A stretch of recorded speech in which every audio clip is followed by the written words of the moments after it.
Hello, hello, hello, hi, hello everyone.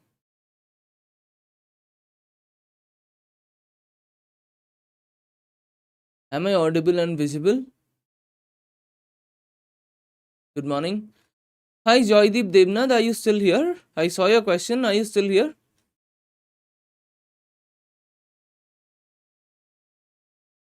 Yeah, sorry for the late Akash Ravi. I'm extremely sorry here. Visible? Yeah.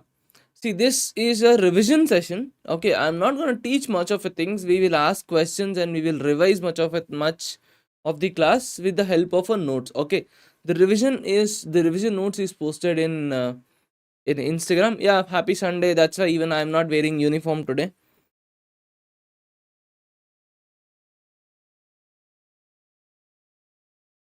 So this is a revision session for us, and the notes is already posted in Telegram.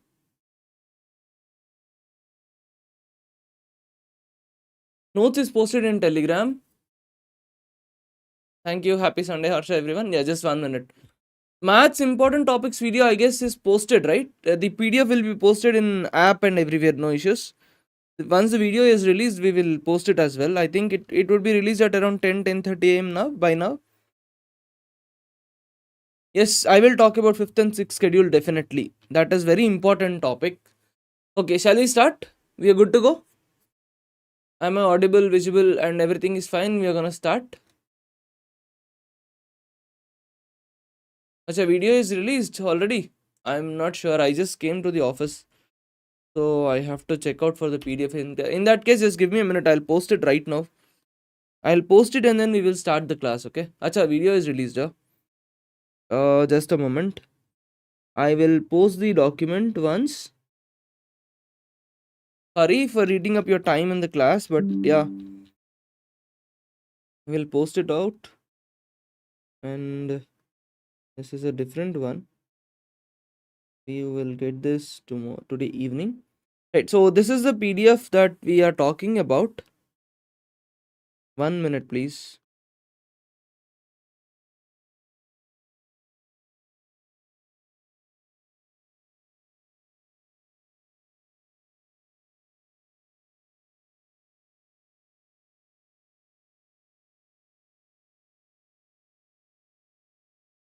Meanwhile, how are you guys doing? Yeah, you can ask me any questions for the next 2 minutes.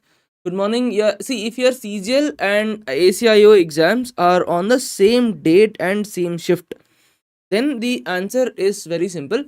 If you are very good at GS, if you are very good at maths, etc. If you are very good at GS, yeah, you have studied your current affairs and you can articulate better.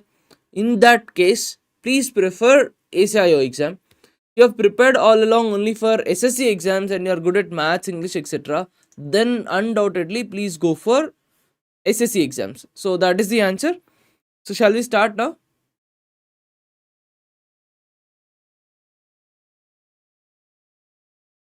Right? Okay. First topic of the constitution that we have to talk here is about making of constitution. Okay. So first is making of constitution. Tell me who is the pioneer of the overall constituent assembly. First, who is the pioneer? Please be active. Okay, this is a revision session. So please be active. Who is the pioneer? Yes, M.N. Roy. The idea was first put forward by M.N. Roy in the year 1934. So no, he's not Ambedkar. The IBACI held as per date change का option है. Okay, if there is a date change option, please go with it. Yeah. Okay, M.N. Roy is 1934. Please don't be disrespectful for anyone here. Please use the right words. They are not uncles and all. There are forefathers of this country. So let's be respectful. Okay, next. Are you aware of 14-point formula? Do you remember? There was one attempt in Indian history where people tried to come up with a constitution when British gave a challenge. Okay, sorry, British gave a challenge. Yes. So please tell me what it is and when that happened. That is the first step of our constitution. Yes, Nehru gave it. Very good. And Can you tell me more about it?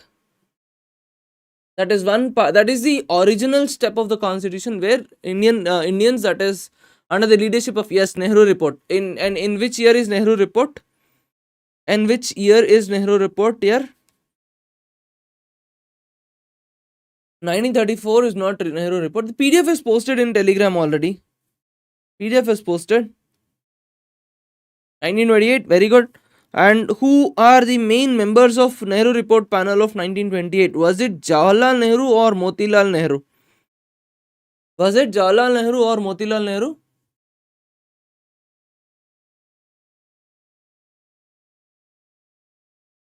Yes, it is Father Nehru, not the son Nehru. Son Nehru was not informed yet. So Father Nehru Sahab and Muhammad Ali Jinnah were there, and they came up with the first attempt of preparing a constitution. This was in the year 1928. But because of the differences between Indian National Congress and Muslim League, ultimately they could not come up to a solution. Can you tell me what is the one main issue where Indian National Congress and Muslim League differed in Nehru report? What is the main issue where Indian National Congress and Muslim League differed in Nehru report?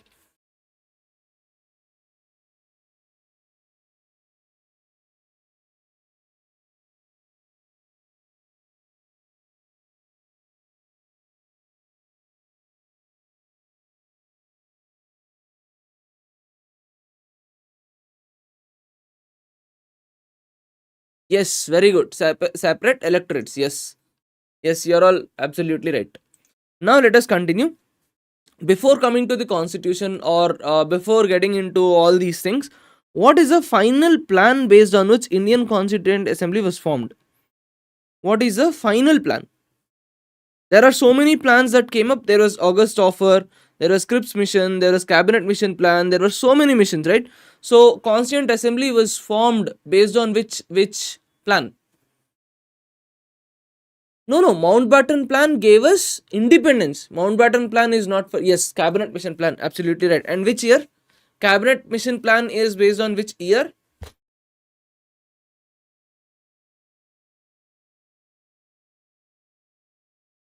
No, it's okay. The PDF is just for my reference, okay? The PDF is only for my reference, right?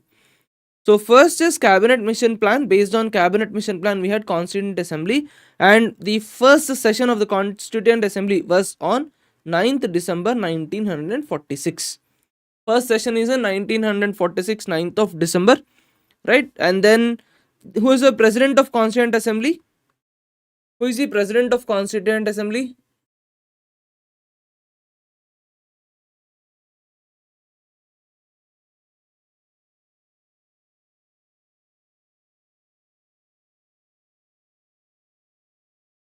Separate electorate is a provision where, see, okay, I'll tell you what a separate electorate is in a very simple terms. This is a constituency, okay. Now let's say there are Hindu population, Muslim population, Christian population. Now if I say the first president is Rajendra Prasad, so if I say this is a separate electorate for Christians, then only a Christian candidate can participate and only a Christian candidate can vote. That is called a separate electorate, right? Next is about the objectives resolution. When and who moved objectives resolution? When and who moved objective resolution?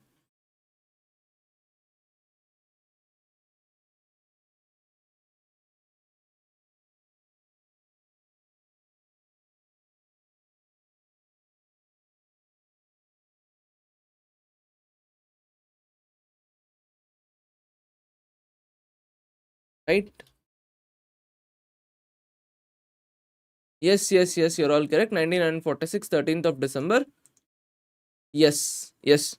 Now, next thing is Constituent Assembly composition. Next thing that you are talking about is Constituent Assembly composition.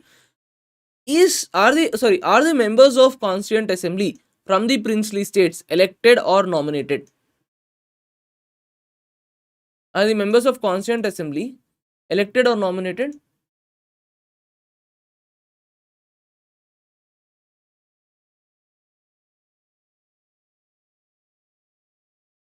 Nominated, yes. And what about the members of the princely states were nominated? And where were the other members elected from? Members of the provincial assemblies were nominated. Now, how many members came from the princely states? In Constituent Assembly, there were people from both princely states and the provinces. What is the number from princely states?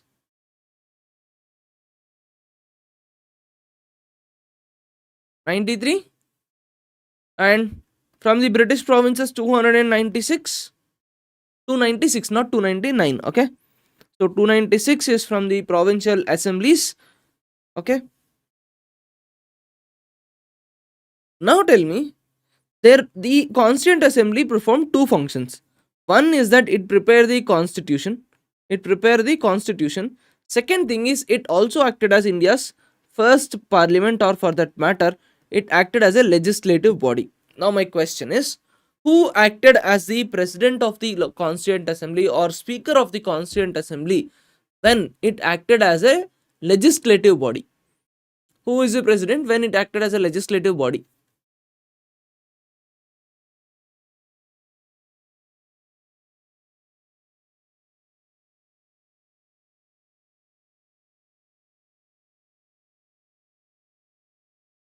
No. Yes, you're right, Tejasvi. G.V. Mavlankar is the correct answer.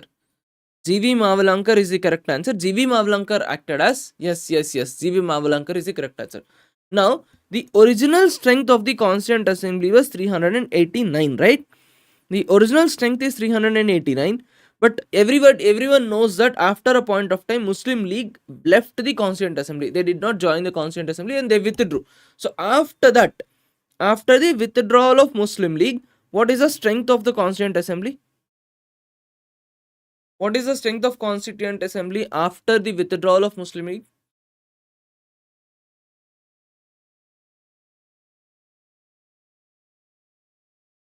299. Very good.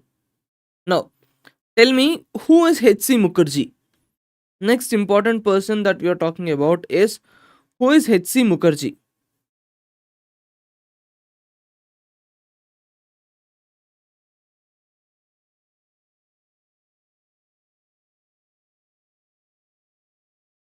Yes, very good, Vice President.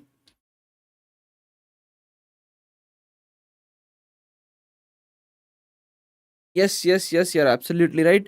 Next question that we are going to talk is about, we know the silent features of a constitution. India has the lengthiest constitution and there are so many sources for Indian constitution. We will talk about sources. See, in sources, you will have match the following questions. For example, there will be 1, 2, 3, 4. They will give you 4 items and they will ask you what the match the following questions based on your sources of the constitution. Next, the other features are India has a federal system. There are unitary bias. Now, my point is, tell me any three features that represent federal provisions. Tell me any three features that represent the federal provisions of this country.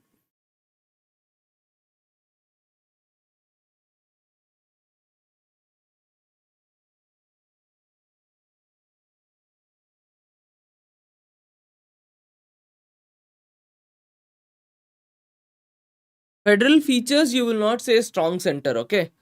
One is the written constitution. If you're talking about the federal features, one most important thing, the first feature that you have to write is about having a written constitution. Because if there is a written constitution, then there is a guaranteed division of powers and there is a guaranteed provincial autonomy. States have definite autonomy. Okay, whoever is saying single citizenship comes under unitary provisions, but it is not federal provisions.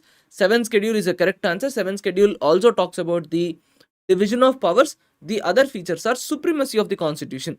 Indian constitution is top and Indian constitution is supreme. So everybody draws their power from there itself. So that is also other federal feature. Then integrated independent judiciary. See, there are two things with respect to federal provisions and unitary provisions with respect to judiciary. Indian judiciary has two features. One feature is independent judiciary. The other feature is integrated judiciary. Independent judiciary is the crystal clear federal provision because states can go to Supreme Court and states can complain on the government of India. So this is a federal provision, whereas integrated judiciary, that is same Supreme Court for for central government and state government, this is unitary provision. Yes, dual government, bicameralism, written constitution, supremacy of the constitution, all these are the federal provisions of our constitution. Now, with respect to bicameralism, my question is, what are the special features of Rajya Sabha which enables that it is representing the states?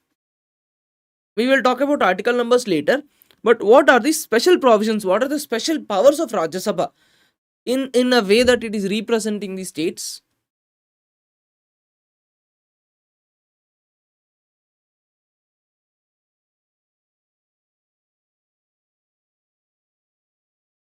What are the special powers of Rajya Sabha to represent states?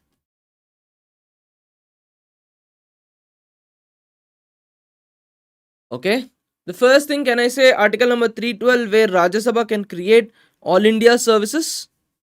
Yes, Rajya Sabha can, yeah, 12 member, nomination of 12 people is also okay, but it is not representing states at that point of time. Yes, first is that, yes, they can make laws to the state list, and article 312 where all India services can be created. Now my question is, under what conditions can Rajya Sabha create an all India service? Under what conditions Rajya Sabha can create all India service? It is 312, not 249, 312 we are talking about. What are the conditions? Is it that Rajya Sabha can recommend for the creation of an all India service using a simple majority or special majority? That is members, 2/3 of the members present and voting. Which kind of majority is needed?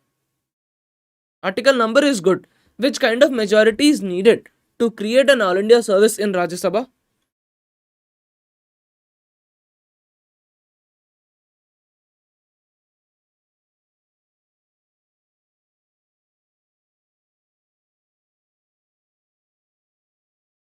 Yes, 2/3 of majority, right?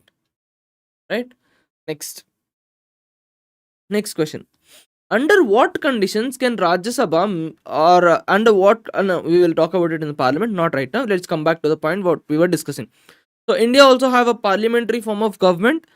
Then Indian constitution is a balanced one, where you are talking about, you have rigidity and you have flexibility, of both rigidity and flexibility. Next, which constitutional amendment reduced the voting age from 18 to 21? Sorry, 21 to 18. I'm very sorry. 21 to 18. Which constitutional amendment reduced the voting age in India? Which constitutional amendment reduced the voting age to 18? 61st constitutional amendments. Right, very good. Now we are talking about the sources of the Indian constitution. Let us have a fastest finger first type of a revision. First thing is that, okay, I'll briefly discuss the idea behind the topic. See, majority of the provisions of Indian constitution were drawn from our Government of India Act 1935. Government of India Act 1935 is the base for the entire constitution. So our federal structure, current judiciary system, and the current public service commission, they can ask you questions on this. Current public service commission, emergency provisions are taken from Government of India Act. So if you are studying about Government of India Act, you must remember these points without fail. Okay, Government of India Act 1935, you have Public Service Commission, emergency provisions that you need to understand.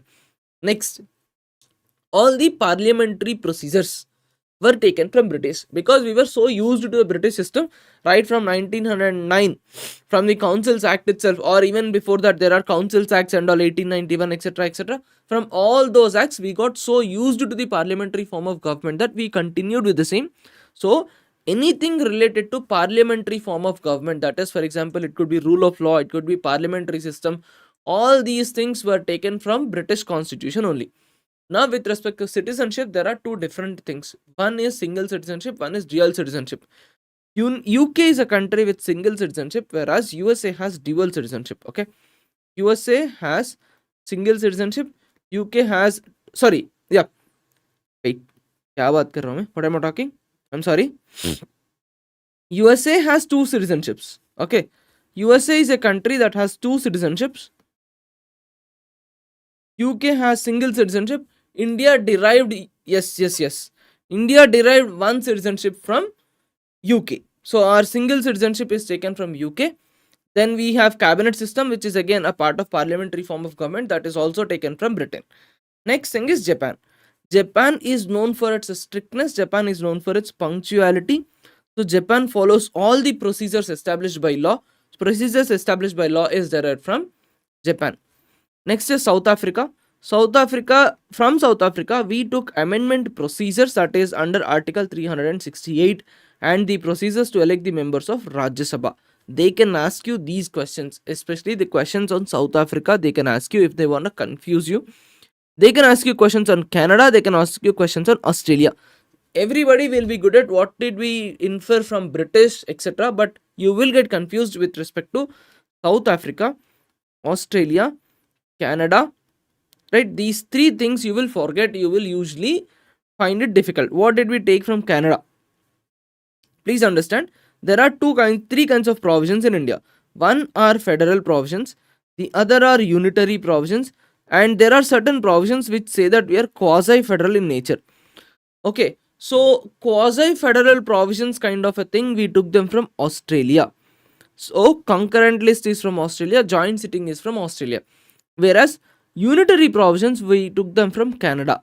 So governor is from Canada. All the residual powers with center is from Canada. The reason is, from Canada we took lot of unitary powers. Okay, so is this clear? From Canada we took lot of unitary powers. From Australia we took lot of quasi-federal kind of powers. Whereas from USA we took those powers which reflect the pure federal nature. So now you tell me, what are the powers that we derived from USA? What are the major powers that are derived from USA?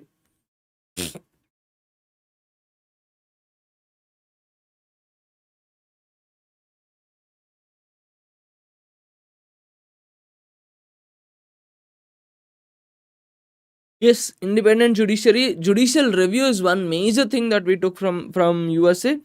Fundamental rights and impeachment procedures. Okay, next. What part of the Indian Constitution is called as Magna Carta?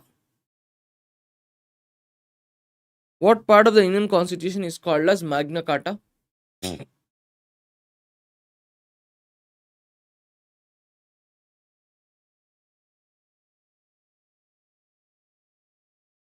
Yes, very good. Next thing is that you all are aware of the entire preamble and themes. So my question is very simple. What are the words that are inserted using 42nd constitutional amendment in preamble? Preamble was modified in what year, through what constitutional amendment we inserted what words? That's the question. Socialist, secular, integrity. These are introduced through 42nd constitutional amendment. Yes. Next, there are two cases with respect to preamble. There are two different cases that went to Supreme Court with respect to preamble. What are the cases? Can someone tell me what the cases are? There are two cases in Supreme Court with respect to preamble. What are the cases, dear?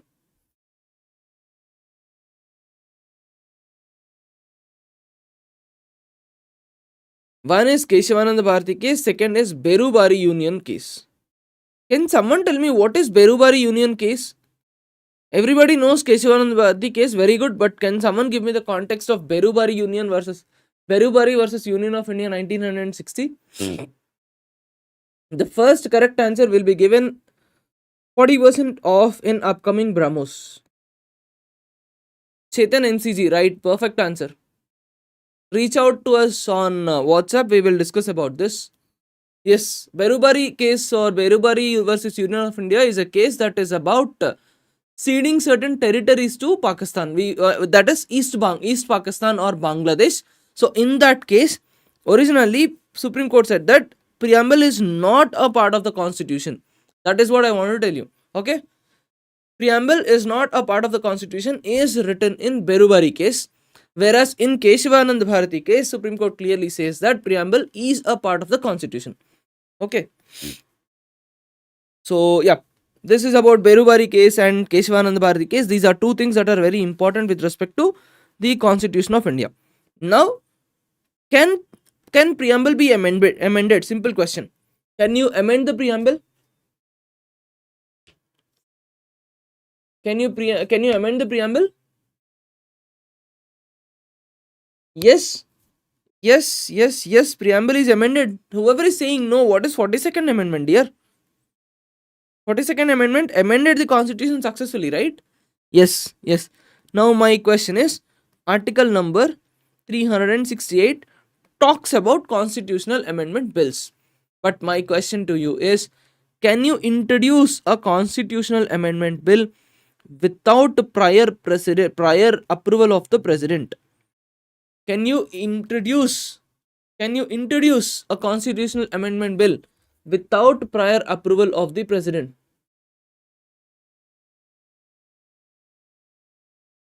Yes. No. Yes. What are the bills that need the prior approval of president?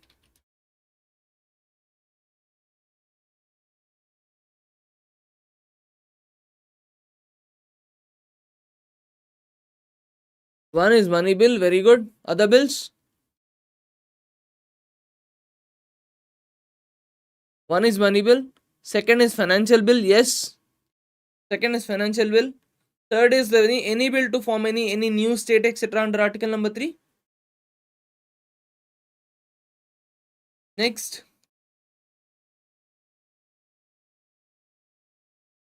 Any bill under article 304?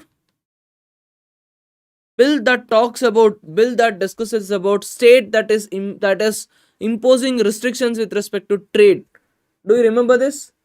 Money bill is right, financial bill is right, state reorganization bill is right. But there is one more bill that is also important.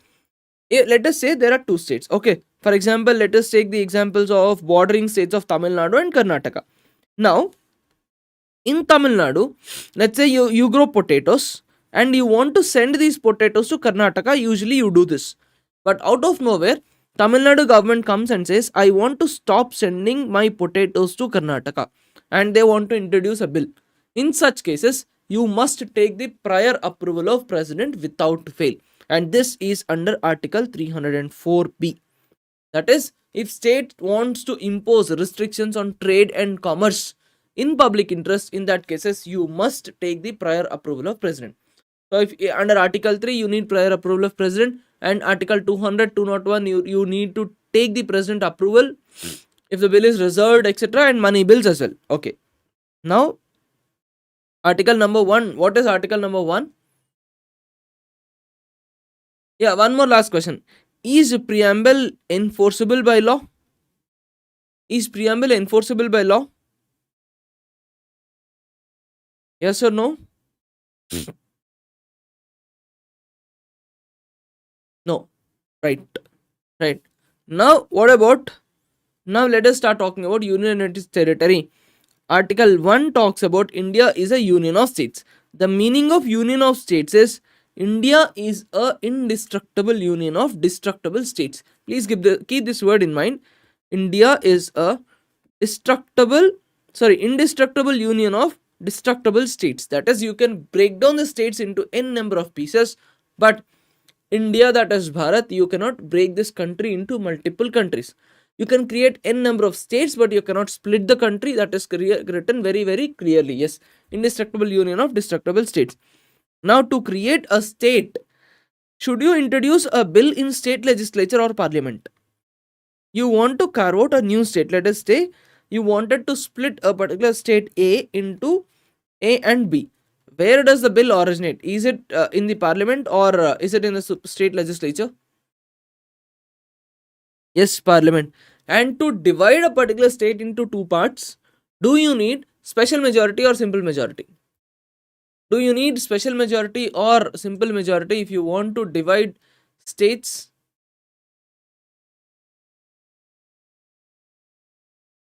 Acha, you want me to minimize? Okay, no issues. Just give me a minute. This is comfortable for me as well. Right. Is this fine? Simple majority and special majority. Yes, we will talk about it. Don't worry. Now, which committee is responsible for seventh constitutional amendment, that is states reorganization? Thank you so much. Click. So, which committee is responsible for the first SRC, or who is the head of first SRC?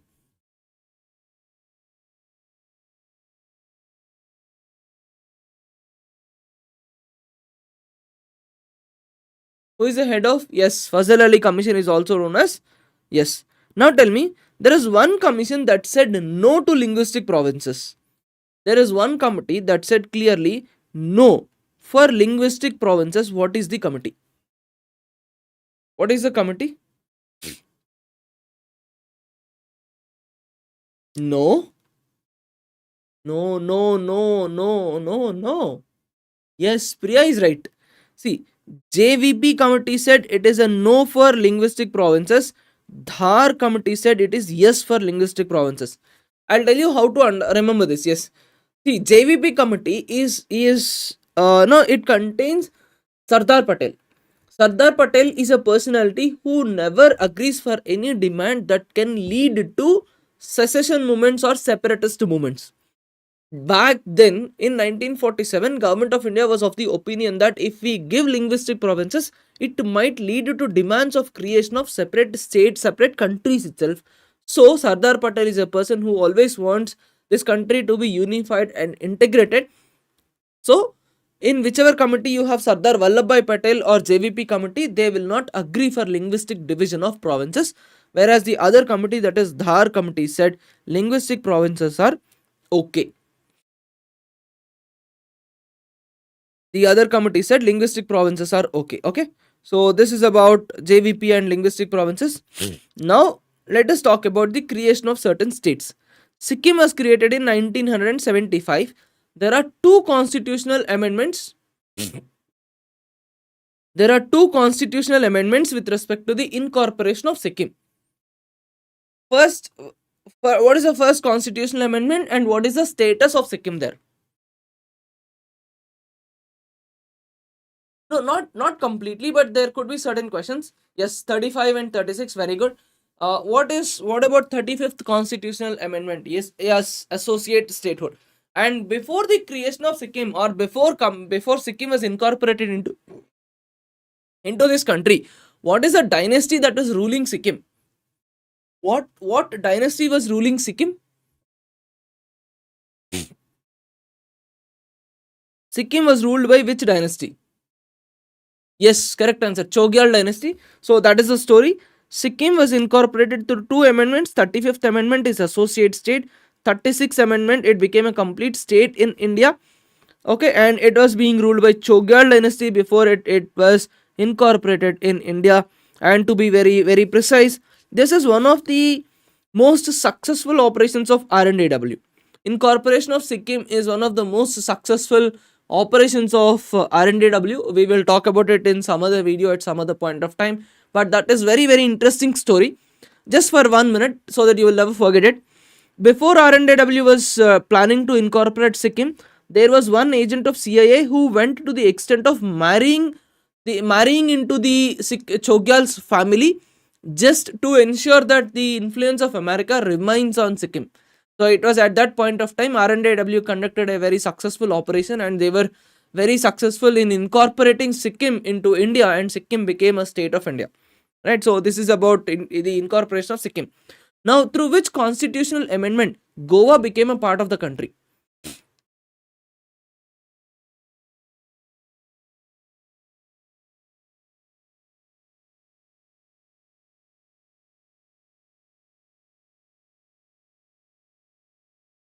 Yes, 56th constitutional amendment.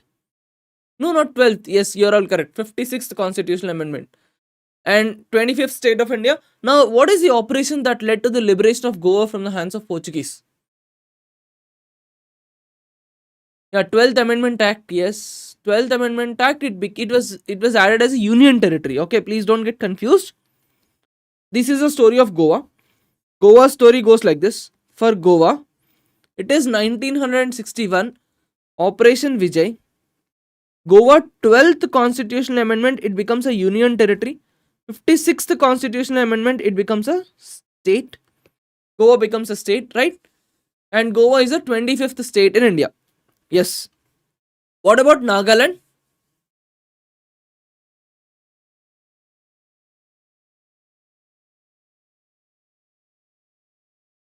What about Nagaland?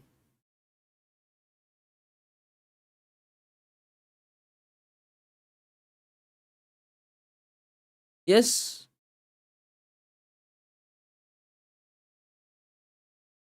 Nagaland attained statehood in 1962 via 13th constitutional amendment, and on 1st December 1963 it became a first state of India. Yes. Yes, yes, yes. Yes. Are you aware of then there is an agreement that happened which is known as 16-point agreement? Are you aware of it? Did you ever hear this word? With respect to Nagaland, there is something called as 16-point agreement. There is 16-point agreement. Did you ever hear of this? See, there was a body called as it's okay. I mean, this is not especially most important for the exams, but it is good if you can know. Overall, Nagaland went through a lot of struggles. Nagaland faced a lot of struggles before it got independence. There was a lot of insurgency that was happened in in Nagaland. Okay, I'm so sorry. There was a lot of insurgency that was happening in Nagaland. Basically, Nagaland is a region where there are a lot of tribes. There are hilly regions and there are plain regions, but more or less there are a lot of tribal people in the hilly community. And the main issue in Nagaland is that there are a lot of tribal people who used to live in isolated pockets, and each community has got its own practices, each community has got its own cultures. So because of these difference in cultures, more or less they were always living in their own pockets. Okay, as in let's say this is the entire region of Nagaland. This is a small tribe, this is a small tribe, this is a small tribe, this is a small tribe, and small tribe. This is how Nagas used to live. And in this at this point of time, British came up with something called as inline permit system. Even today, inline permit system is still there, but British brought this inline permit system as a policy, as a measure to exclude tribal people from mainstream. The reason is that they wanted to exploit all these regions, they wanted to exploit the tribal people, they wanted to take the resources out of these forests and they want to utilize them. So they came up with a plan called as inline permit system. The meaning of inline permit system is without permission of the British government, without special approval, you cannot get into these areas. So because of this inline permit system, it created a feeling of separation among the entire region of Northeast. Since beginning, it created a region of separation, and people were mistreated. People were discriminated using this inline permit system, and eventually it led to a lot of insurgencies because people started feeling that we want a separate country. The demand of Nagaland is that we want a greater Nagalim. So that is how a lot of insurgency began, and there were various agencies that came up, various insurgent groups, and there was a lot of militancy, and ultimately there was the entire region saw a lot of conflict. Finally, in 1960, Government of India and the Nagas People Convention, they came up with an agreement called a 16-point agreement. So through 16-point agreement, Nagaland was granted separate statehood, and the customs of the local people, the land and culture was given separate safeguards, and a regional council was created, and under Article 371A, Nagaland was created. Okay, Nagaland was added under Article 371A, the special provisions were given. So 371A is about Nagaland. Okay. Can someone tell me what is the difference between 370 and 371? Can someone tell me, before we proceed any further, can someone tell me what is the difference between article number 370 and article 371?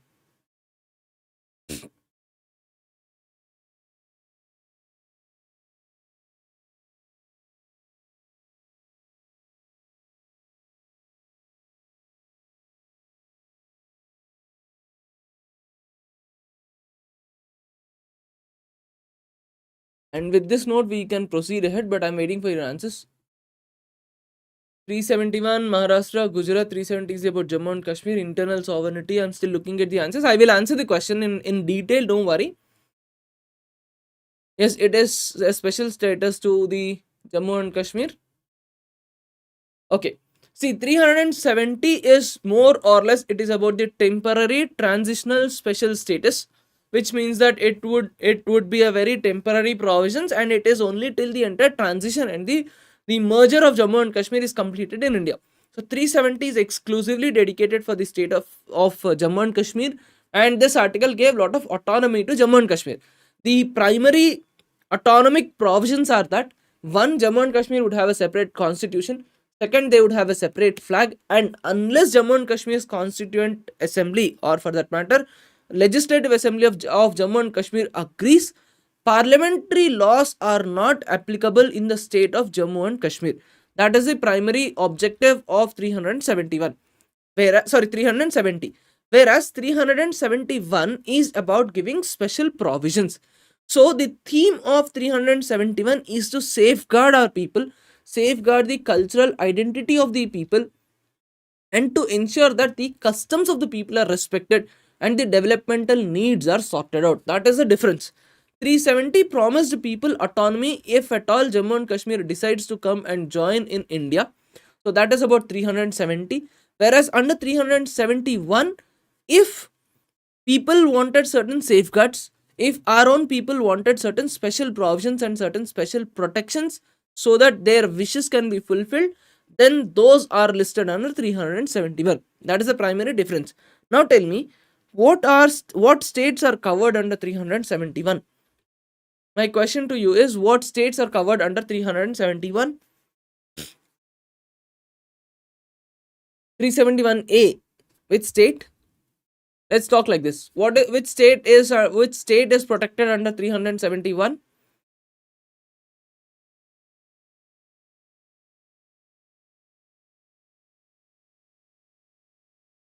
Nagaland. 371B. 371B.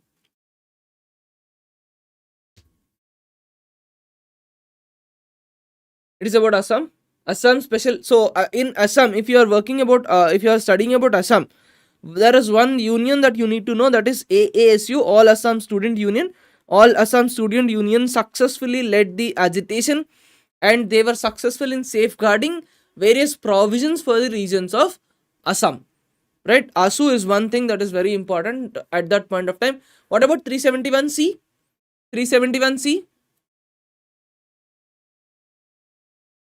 See, each of these states have a specific problem. For example, if you're talking about the state of Manipur, the issue is that Manipur is a combination of hills and plain region. Okay, Manipur is a combination of hills and plain region.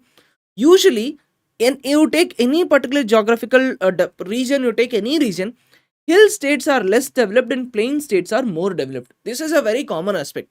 So, because of that, there is a natural conflict between the hill regions and plain regions because of the differences in development, because of the differences in progress. So 371C is about Manipur, and 371C talks about creating hill area committees in the state of Manipur, in the assembly of Manipur, because you need more representation to the people from the hill region so that their interests and their aspects are safeguarded. If there is anyone from Manipur, please confirm if I am correct or not. Okay. Now 371D is about the state of Andhra Pradesh, the region of Andhra Pradesh. Yes. And what about 371G? Thank you so much for the compliment. What about 371G? There is 371G, 371H.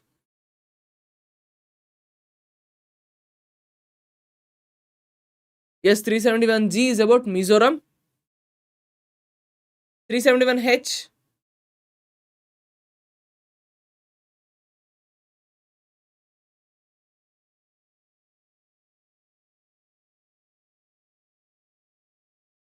And J is for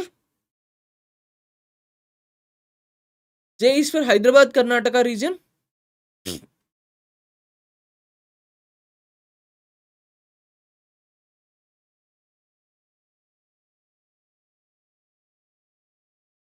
Karnataka region, yes. This region is called as Hyderabad Karnataka region because that region was in the hands of erstwhile Nizams.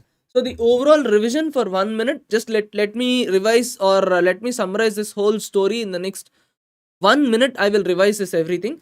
Article 370 is for the state of Jammu and Kashmir. The provisions are temporary and transitional in nature. Those provisions are included only for providing certain autonomy so that once the kingdom of Jammu and Kashmir comes into India, their interests are safeguarded. Okay. Whereas 371 is a completely internal matter. 371 is created so that we can safeguard our people's, our customs, our traditions, and our own practices. And there are certain regions of this country which have developmental needs and which are backward in nature. So 371 addresses those problems, and the provisions of 371 are permanent in nature, whereas 370 is completely abrogated. Now, 371 talks about various needs for various states. For example, 371A talks about the needs of the people of Nagaland, and it protects the Naga customary laws, and along with that, the land and resources of the Naga region are protected so that their own demography can be maintained in the region. Second is about Article 371B. 371B talks about the state of Assam, and Assam, the 371 provides for special committees to the tribal areas of the regions of Assam. 371C talks about Manipur. In Manipur, we have both hills and plain regions. Whenever you have hills and plain regions, you are bound to have a conflict. The same is one of the reasons behind the separation of the state of Uttarakhand. Uttarakhand is a completely hilly region. So Uttarakhand is separated and a separate state government has been created. So in the same manner, to safeguard the interests of the people of the hill regions of Manipur, Article number 371C is introduced, and in that manner, though the number of people in hills are minority, their voice is heard, and for this purpose, a separate hill area committee is created in the state of Manipur's assembly. So this is about 371C. Next is D. D is created to protect the interests of the people of Andhra Pradesh and Telangana and about the regional aspects. Next is G. G talks about Mizoram. Mizoram is a very calm state at this point of time, and the calmness in Mizoram is achieved through Article 371G. One best example for the successful handling of insurgency movements in the state of Manipur, the classic example is Mizoram, which is a case study which is quoted, which is taught even today in various agencies. The reason is that Mizoram people were completely satisfied with the protections and the provisions that were given, and one of that is Article 371G. 371G protects the religious and social practices of the Mizo people, and in 371H, H is for Arunachal Pradesh, and Arunachal Pradesh you can understand in this manner. Arunachal Pradesh is a state that borders China. So because it is bordering China, there you need certain special provisions for the governors. So governors of Arunachal Pradesh have certain special responsibility. Finally, it is about 371J. 371J talks about Hyderabad Karnataka region, and today it is called as Kalyana Karnataka region. It is erstwhile Hyderabad Karnataka region because this is the region of Karnataka which is a dry land, and it is completely in the control of Nizam, so it is called as Hyderabad Karnataka region. So 371 A, B, C, D, etc., etc., all these are permanent safeguards, and these are not temporary provisions. So I hope Article 370 and 371 is crystal clear for you at this point of time.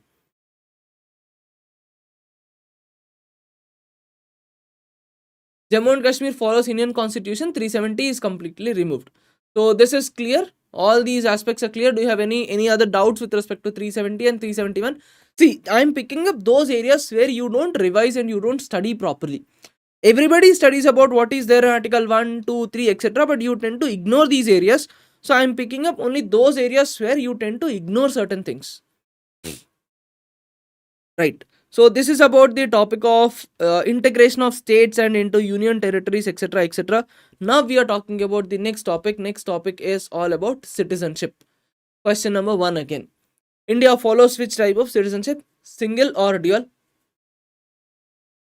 Single or dual?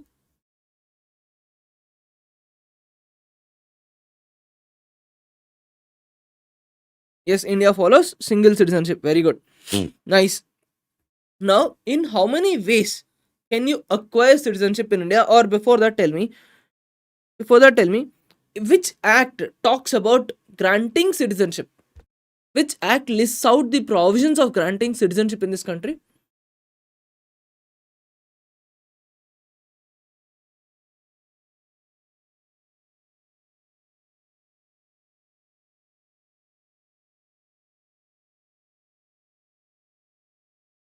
Citizenship Act of 1955. Now, in how many ways can you acquire citizenship?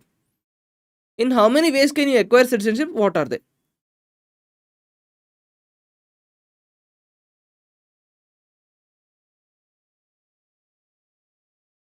Yes, you can acquire it by birth, by descent, by registration, by naturalization, and also by incorporation of a territory. That is, you are taking up a territory. Yes, there are so many dates that are listed in citizenship, but you don't worry about the dates. It is totally okay. Now tell me, can someone tell me what are the core provisions of Citizenship Amendment Act?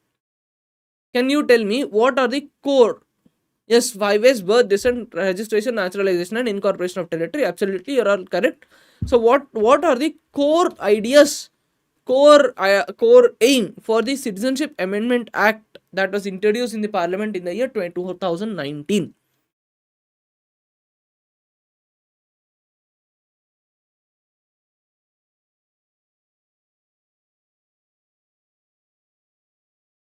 CAA talks about granting citizenship under two reasons. Number one, you should be a neighbor of India. You should be a neighbor of India, and you are a religious minority of the country. Okay, in that country, you should be a religious minority. Yes, it is granting citizenship to the minority or religiously persecuted communities or regions of the neighboring countries of Pakistan, Bangladesh, and Afghanistan. So, whether this is correct or not is not our point of discussion. We are going to be absolutely objective. So, please don't take the discussion in that direction. Now, eligible religions are Hindu, Sikh, Buddhist, Jain, Parsi, and Christians. Okay, so these are considered as the minorities in the neighborhood countries. So we have Hindu, Sikh, Buddhist, Parsis, Jains, Christians. So six religions from three countries, that is Pakistan, Afghanistan, and Bangladesh. For these three people, you will be granting citizenship after you come to this country and you stay in this country for 5 years.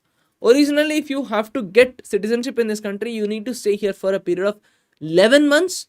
Whereas for these communities from these people, the period has been reduced to 5 years period. Okay,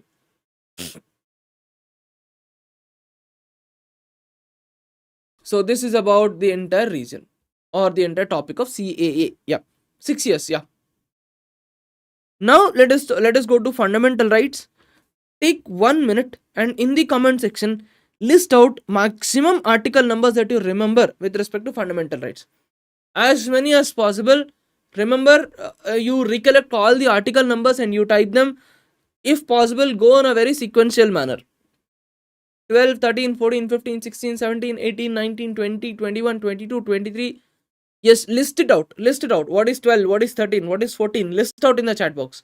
We are writing them. You can expect one match the following question from this topic. The article numbers. List out in detail as much as possible. Yes, 14 is equality before law. Very good.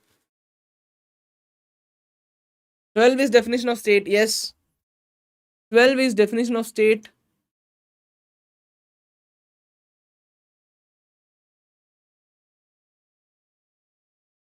15, yes. State will not discriminate anybody based on the provisions of race. 17, abolition of untouchability. 18, abolition of titles. Very good.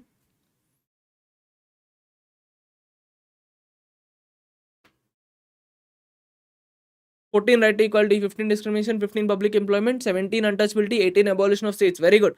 From 19 onwards, I want A, B, C, D, E, F, G also. What is 19A? What is 19B? What is 19C?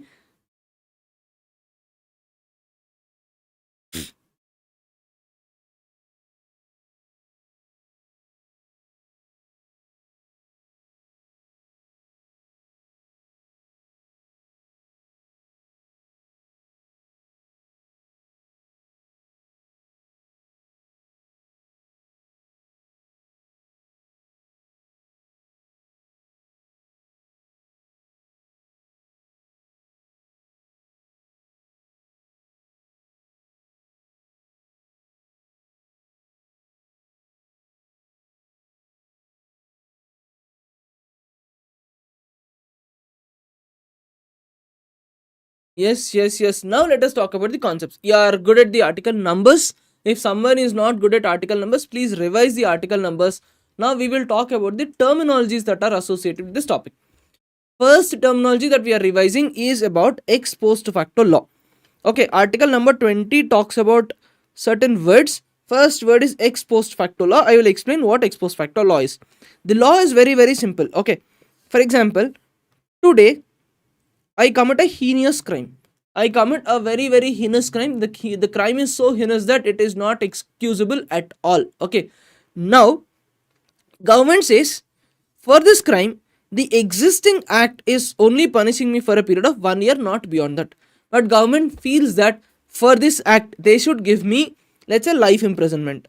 So tomorrow, government goes and passes a bill. The bill says for this kind of heinous act, it is not 1 year, it is a 5 years or let's say 14 years of imprisonment. What ex post facto law says is very, very clear. That is, if you are, if the government wants to prosecute me based on the new law, they can't do it. The reason is the assumption that I am innocent. I don't know that this is punishable such an extent. So if it is punishable such an extent, to such an extent, I might not commit that crime at all. So in that purpose, in that spirit, ex post facto law clearly says that you cannot be convicted for any law that is not in force during the commencement of a crime. That is first thing. Next is no double jeopardy. The meaning of no double jeopardy is very simple. Double jeopardy. You can't be punished 2 times for the same offense. You can't be punished 2 times for the same offense. That is called as no double jeopardy. Now, under jeopardy or double jeopardy, there is one exception. The exception is if there are any department related actions, disciplinary actions. For all disciplinary actions, they are not counted under double jeopardy. Yes. Next is self incrimination. There you cannot complain or you cannot convict against yourself. Now next is about article 21. Can someone tell me there is a specific case, and in this particular case, in this specific case, Supreme Court went for very narrow interpretation of the constitution and said that right to life is only physical form of right to life. Can you tell me which case it is?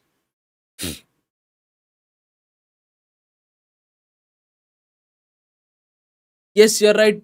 A.K. Gopalan case. Under A.K. Gopalan case, Supreme Court clearly said that right to life is only about physical form of life. But in Menka Gandhi case, the meaning of right to life was expanded. Yes, and it said that there are multiple meanings, multiple forms of life, and every form of life is important.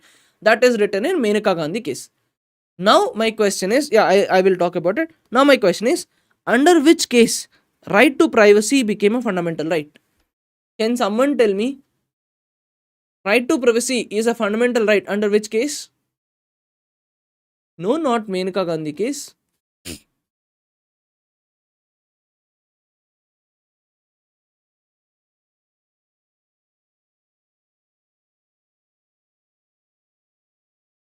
Puttaswamy versus Union of India. Yes, you are absolutely right, Anil Thakur.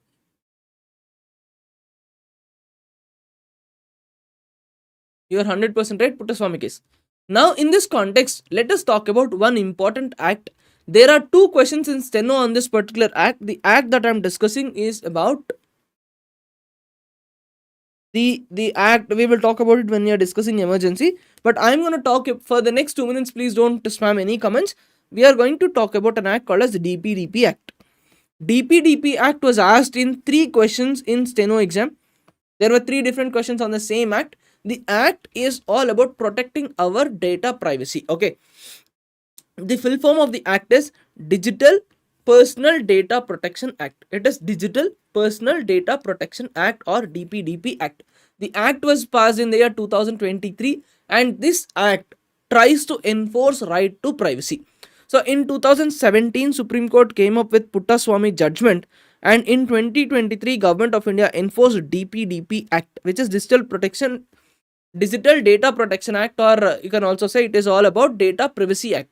This act is also one of the reasons behind the current rant of Donald Trump. If you are aware, Donald Trump or USA is ranting about India and they are talking about implementation of various tariffs on this country. This act is one of the reasons behind talking about, or this act is also one of the reasons behind their absurd tariffs, etc. The reason is that this act clearly says that even if you are a foreign entity, if you are processing data of Indian individuals, if you are talking about Indians, if you are talking about Indian individuals, at that point of time, even foreign entities should follow DPDP Act. Okay, is it clear? DPDP Act is about data privacy and data protection, personal protection on personalized data, and this is applicable for both Indian entities and foreign entities. Is this clear till now? If it is clear, I'll proceed ahead with the next part of it.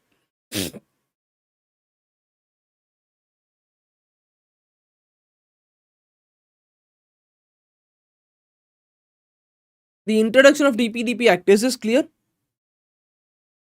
Just a moment. Okay, we will go to a blank page and we will talk about it, or yeah, we can talk about it in the blank page at the end. Now we are talking about the other provisions of DPDP Act. Okay, first provision of DPDP Act is that data localization.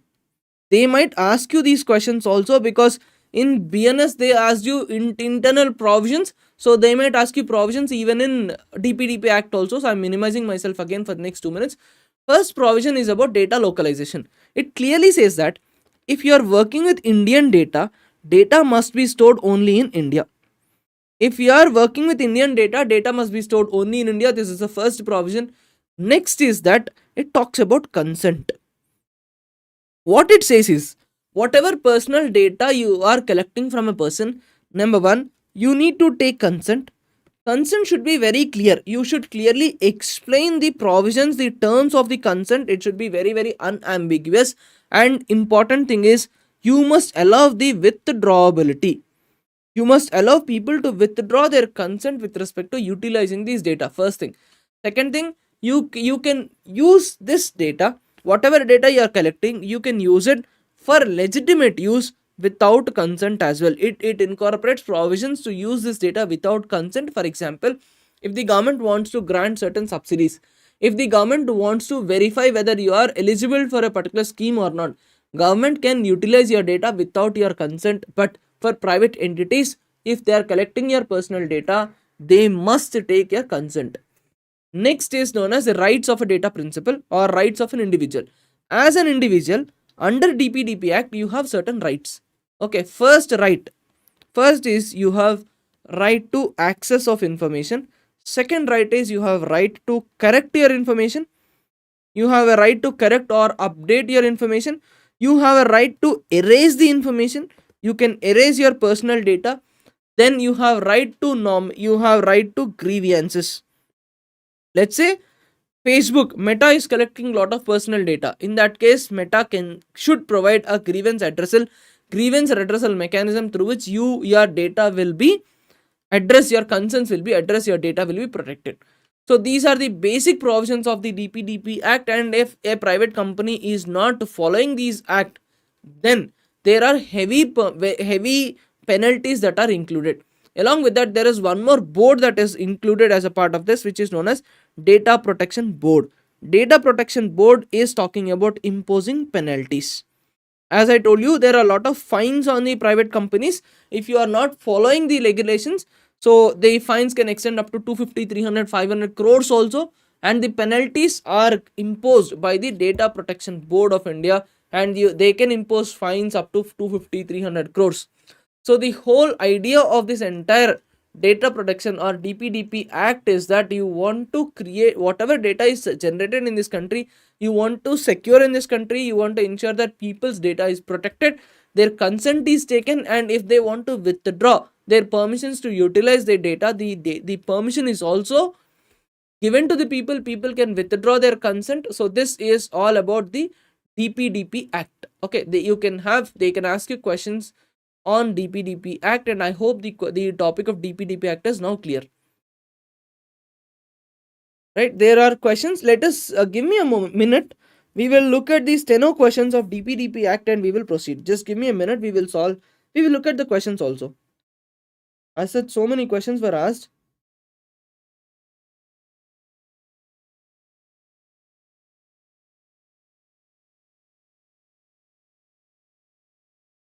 Just give me a minute. I want to check about the docs and no answer key compilation. No answer. Yeah. Yeah, after the class we will work on the notes, but let's look at the questions of this topic as well, and then we will proceed ahead. This is space science, geography, geomorphology, climatology, I hope you all know that this act is this PDF or this Google document is available for everyone for a public view. We have categorized all the questions into topics and subtopics, and this is made available for everybody's view. Technology, yeah. We are looking at polity, articles, schedules, amendments. Please go through these topics and please solve as many questions as you can. These are the Steno questions which are segregated into subtopics, and the link is also available in Telegram channel. Yeah, these are the questions of acts and policies.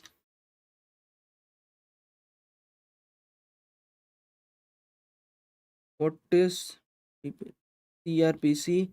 Yes. Question number 3. Which principle of DPDP Act of 2023 ensures that entities collecting personal data must obtain explicit or clear consent from individuals? That is a question.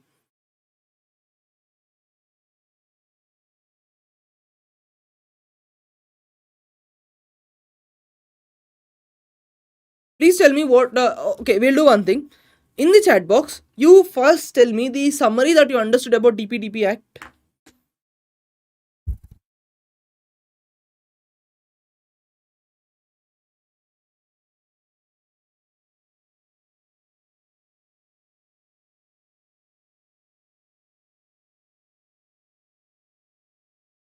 The link is in Telegram channel. So please tell me what did you understand about the topic. I'll revise this once again. I know that this is completely new. So third is first question that is there on this topic. Then I'll show you one more question before we go ahead. This is all about BNS, BNSS and NEP. I'll try to give you notes on this if possible. I'm not promising anything at this point of time. But this is MTP, British era laws, evidences, BNS, BNSS, Lokayukta, Lokpal, again BNS. There are a lot of questions on BNS. They can ask you a lot of questions. There are a lot of questions on BNS. They might ask you about BNS. Let us revise it here itself after we talk DPDP. Yeah, please tell me the summary. After this is done, we will do BNS also. We will look at the questions and then we will go ahead.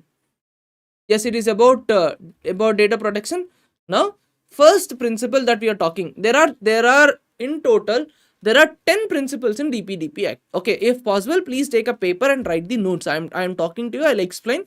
Please write a draft rough notes because there is one question on DPDP Act where they are asking you the principles. So if they ask you one principle, they might ask you the other principles also. So in total, in DPDP Act, there are 10 principles. I'll come back to our notes and I'll write it there so that you can follow. Yeah. Now there are in total there are 10 principles. First principle is principle of consent. First is about the principle of consent, where you can take anybody's data, you can process the data, you can utilize the data only after taking the permission of the person. Okay, this is called as principle of consent. Consent is mandatory, and if I want to say no to my consent, I should have this provision. So this is known as the first thing, that is consent of processing or consent. First principle. Now second principle. Second principle is known as purpose limitation. Second principle is known as purpose limitation. That is, if you are collecting a data for a particular purpose, you use it only for that purpose. Let us take, I am creating an account in Amazon. To create an account in Amazon, they took my email ID. Now, they should use this only for the account management. They cannot sell my information. If they want to utilize my information for a new purpose, they should take permission again. This is purpose limitation. Okay. Next principle is data minimization. Data minimization. The meaning of data minimization is collect data in a minimal quantity, and you collect only that data that is necessary, that is mandatory for the necessity. So you should collect only minimal data, you should not go beyond minimal data. Next is about storage limitation. Next principle is storage limitation. That is, let's say I collected a particular data and I used it for 3 months, and after 3 months my purpose is complete. Now I must delete the data, right? So this is about storage limitation. So the principles that we spoke till now, we spoke about 4 principles. First principle is about consent. You must take permission when you are taking somebody's data. Second principle is about purpose limitation. For each fresh purpose you need to take permission. Third is about data minimization. Third principle is all about data minimization, where you need to collect only minimal amount of data. Fourth principle is about storage limitation. Fourth principle is about storage limitation. Data should be collected once the entire purpose is fulfilled. Next, fifth principle is about accuracy of the data. Accuracy and quality of data. Okay. So if the agency that is collecting data, just a moment please.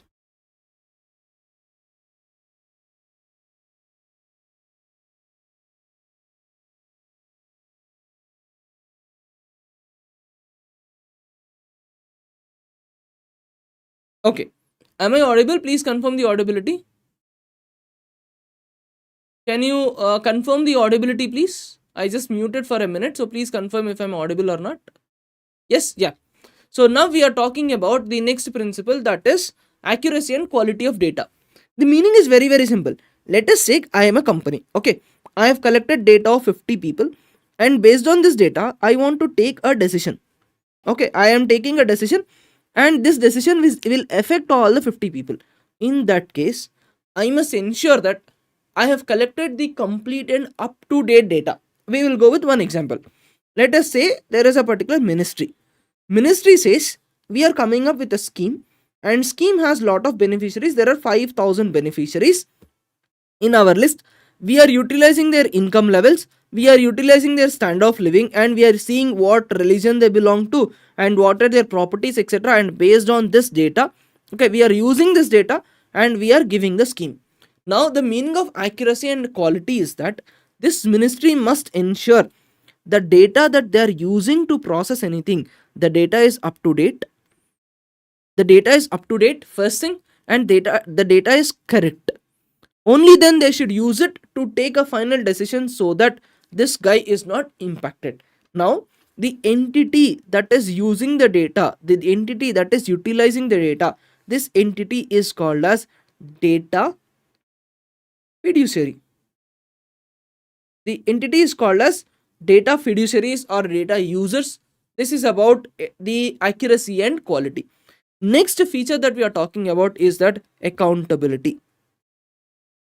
Next principle is accountability of data fiduciary.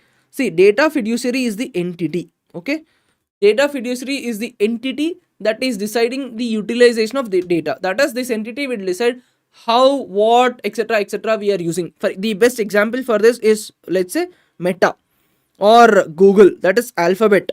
Okay, all these companies are data fiduciaries. They are using our information to do a lot of businesses. So in accountability and data fiduciary, first thing is that whatever company is utilizing our information, the company is responsible for the utilization. The company is responsible for how it is being used.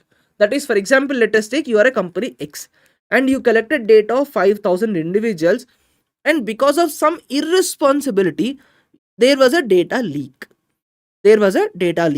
Now, as a company, as a data fiduciary, I am responsible for the data of all these 5,000 people. Okay, for example, Siddhi has 20,000 users. For all the 20,000 users, we have some information. We have their name, we have their mobile number, etc. At Siddhi, we have 20,000 users information. So at Siddhi, we are responsible for the information of our 20,000 users. That is, I am the data fiduciary. I am deciding how I am using this particular data, and I am responsible for the data of all my 20,000 app users. Now, this comes up with a special category called as significant data fiduciaries. Okay, significant data fiduciaries is a specialized number. For example, let's see, I just have 20,000 app users information and I am a very small player. Whereas an academy is a very big company, or for that matter, physics wala is a very big company. The physics wala is now a significant data fiduciary. That is, it is a large firm. Physics wala has got large number of students, large number of data, and if the data of physics wala is leaked, then it poses high risk. The same applies for even Meta, or it could be Apple, it could be Google. They have lot of information, and these organizations are called as significant data fiduciaries. So for significant data fiduciaries, it is mandatory. It is mandatory that they appoint a data protection officer. They appoint a data protection officer.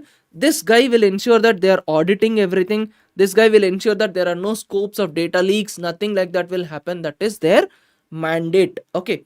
Now we cover till 4, 5, 6. I will revise once again. One is about consent. Second is about purpose limitation. That is, collect the data for smaller purpose. 3 is about data minimalization, cover or collect as much less as possible. 4 is about the storage, store it only till you need it. Once your need is completed, you need to delete it. Fifth principle is about accountability and quality, accuracy and quality. Fifth is about accuracy. Sixth is about accountability of the data fiduciary or the user of the data. Accountability is the sixth principle. Now let us talk about seventh principle. Seventh principle uses a word called as data principle. Okay, this introduces a word called as data principle. Now we are looking at two people.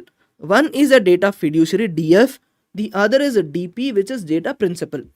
Siddhi is the data fiduciary, and all the 20,000 users are the data principals.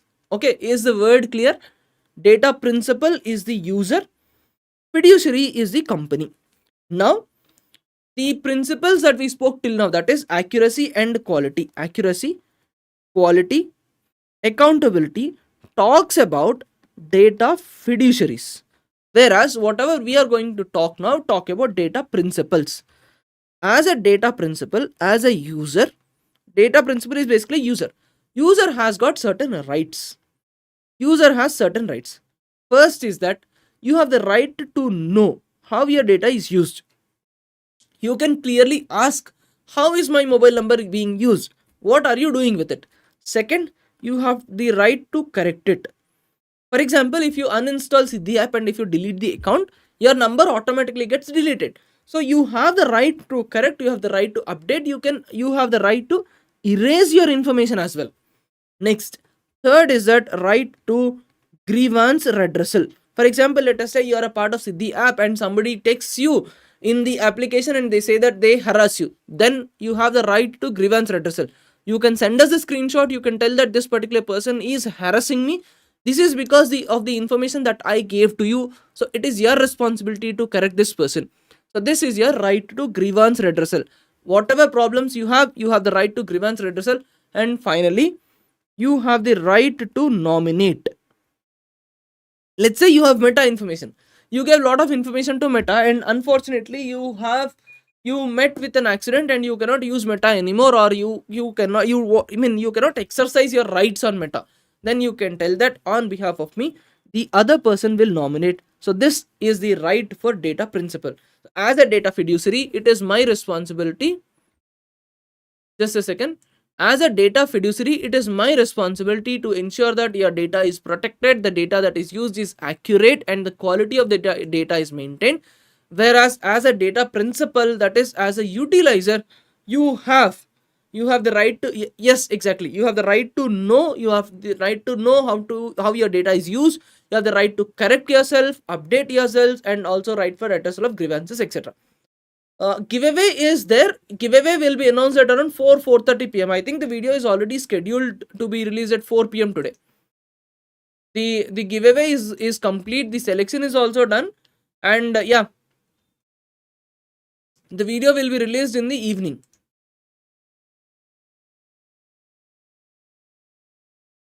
And please make sure you watch the video because there are a lot of FAQs that I've addressed as a part of it. Right, so this is about Data Principle DPDP Act. I hope this is very clear to you, everybody. Now, please PDF on important topics. We will look at it later. Yes, one of the reasons why Chinese apps were banned is because they were not following this particular act. They were not ready to comply. This is one of the reasons, and along with that, Chinese apps have a lot of internal security problems also. Chinese apps come with a plethora of internal security problems. So yes, Chinese apps are a specific issue. So this is about DPDP Act. Now let us go back to the topic that we were discussing and that we were talking about. We were at the right to privacy, and from right to privacy we got diverted and we discussed the DPDP Act, and in the upcoming courses we will include all the acts etc at their concerned points of time. Now we are talking about article number 22. 22 talks about... Acha, I did not speak about the other three. Oh, okay, I'm so sorry. Yeah, I'll talk about the others. Let me minimize myself. I'll talk about the other three. I'm sorry. I thought I spoke about all of them. Sorry. Yeah. Now 8th. We spoke till 7. Yes. So 7 is about your rights. 8 is about your duties. As a data principle, there are 2 duties. Number 1, you must give accurate information. Next, number 2, you must not file false complaints. As a data principle, this is your duty, right? You have rights and you have duties as well. Now the 9th principle is about transparency. The 9th principle is about transparency. Transparency is that, let us say I am a company that is let us say I am Amazon, or let's say we are Instagram. Okay, now all the policies that I follow, all the ways in which I'm using your data, I'm processing your information, all of this I should clearly specify, and it should be transparent, and it should be subjected to oversight. That is, it should be subjected to various checks and verification mechanisms. So as a company, I need to be transparent, I need to be accountable, I need to be accurate, I need to use the accurate information. And finally, there is one more thing that we want, that is about regulatory oversight. The other thing that we have to talk about is regulatory oversight. That is the 10th principle. 10th principle talks about regulatory oversight. So under regulatory oversight, I told you there is a body called as Data Protection Board of India.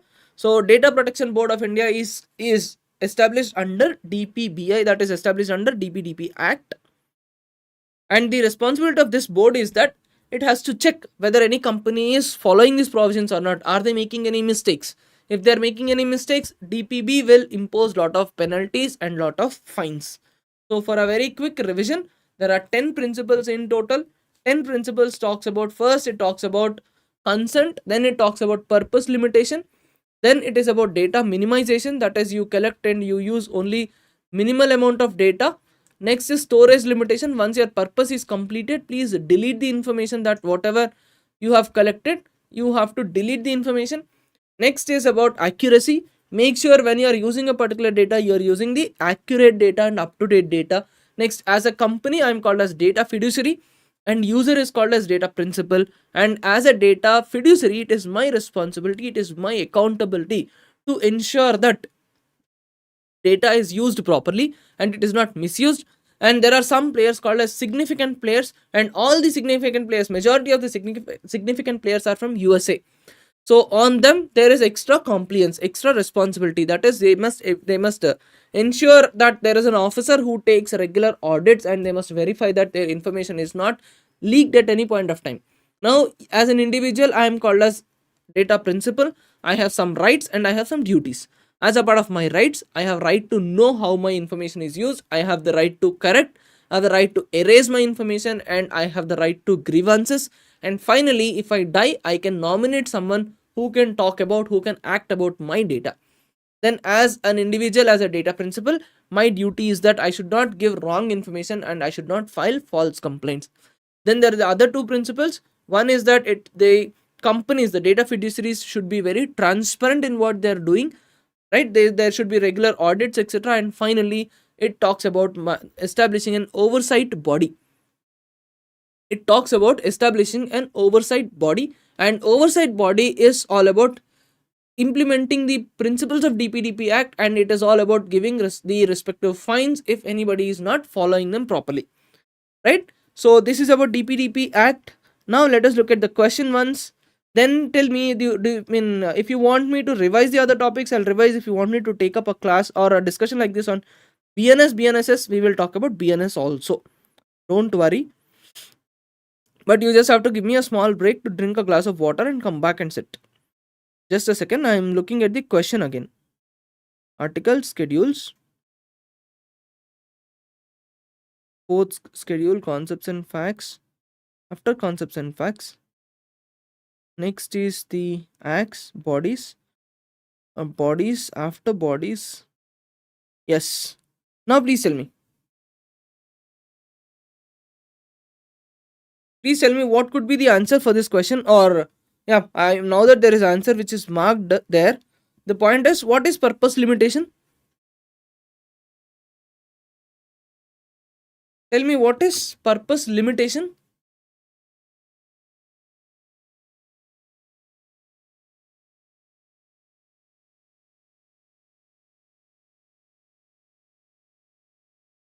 I hope this is clear.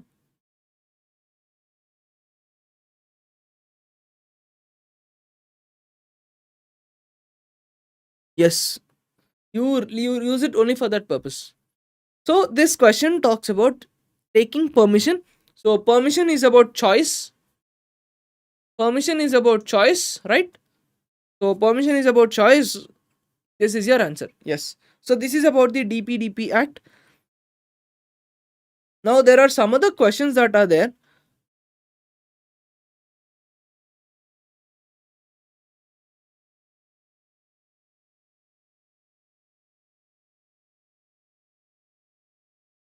Okay. Now we will go back to our topic. This is about BNS. Now we are going back to where we started. We are revising questions of polity. We are revising fundamental rights. Give me a moment. We will go back to fundamental rights.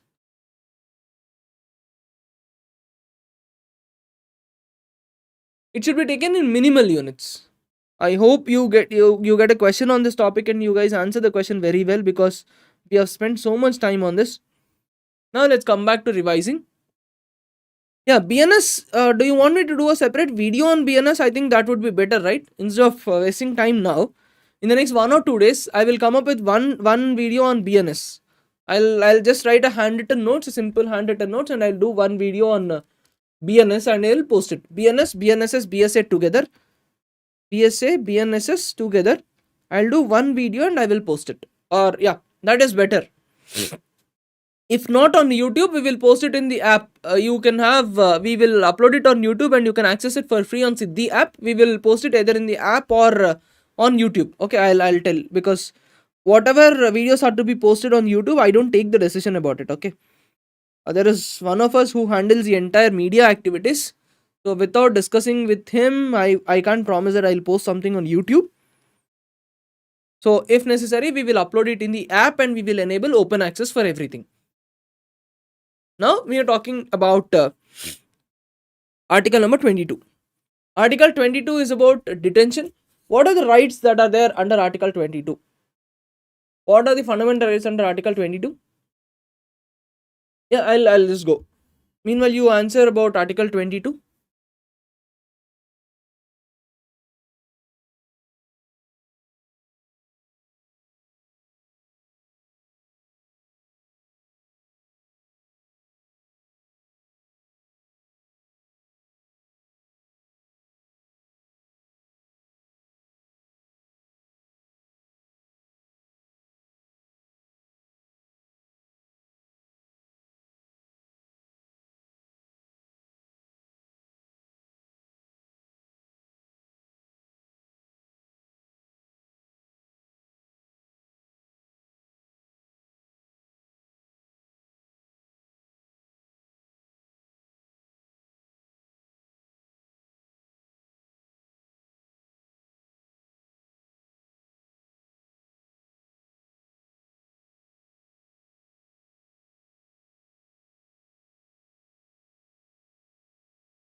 what are the provisions of, what are the provisions of preventive detention in India? No, I'm talking about preventive. Preventive is that you want to arrest them, you want to detain them before they commit a crime. So it is based on some suspicion. Okay, I have a doubt that you will be arrested, you will do something. So I will arrest you. That is called as preventive detention. So preventive detention, there are certain limitations. What are the limitations? First, what is the maximum period for a person can be? Not exceeding 3 months. Yes, first is that not exceeding 3 months. Now, if you want to arrest someone beyond 3 months, what is the procedure? 3 months is right. But what is the principle, what is the provision, or how can you arrest someone beyond 3 months?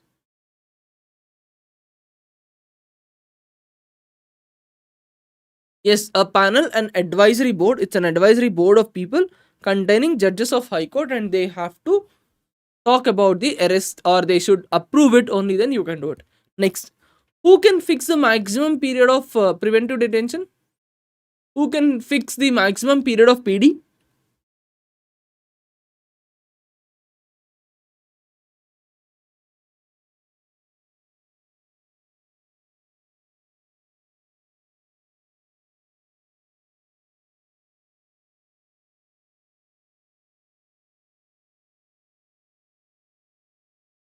I think some of you guys are not live.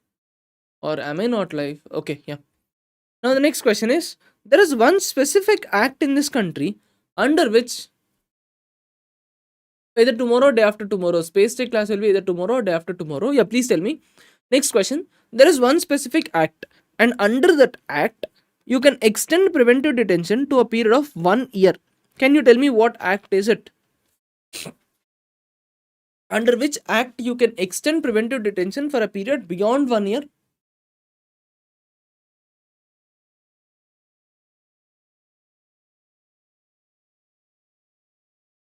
No, it's not TADA. It's NSA. National Security Act of 1920. Under NSA 1980, under National Security Act of 1980, you can extend the period of preventive detention for a max of 1 year.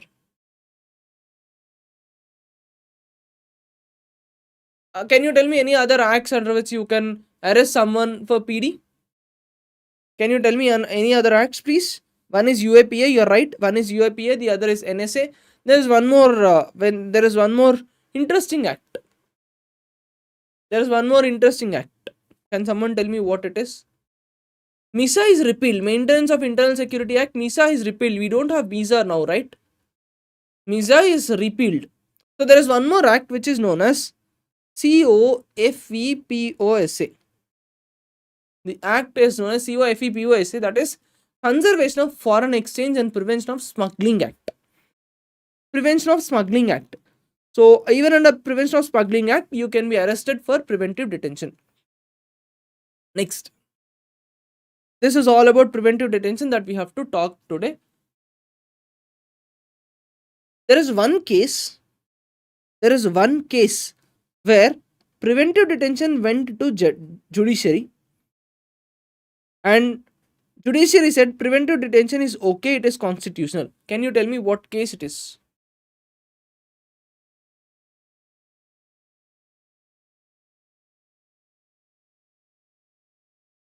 Can you tell me what case it is? The case is nothing but A.K. Gopalan case. In A.K. Gopalan case, Supreme Court said that preventive detention is totally okay. You can arrest someone without permission. This is all about.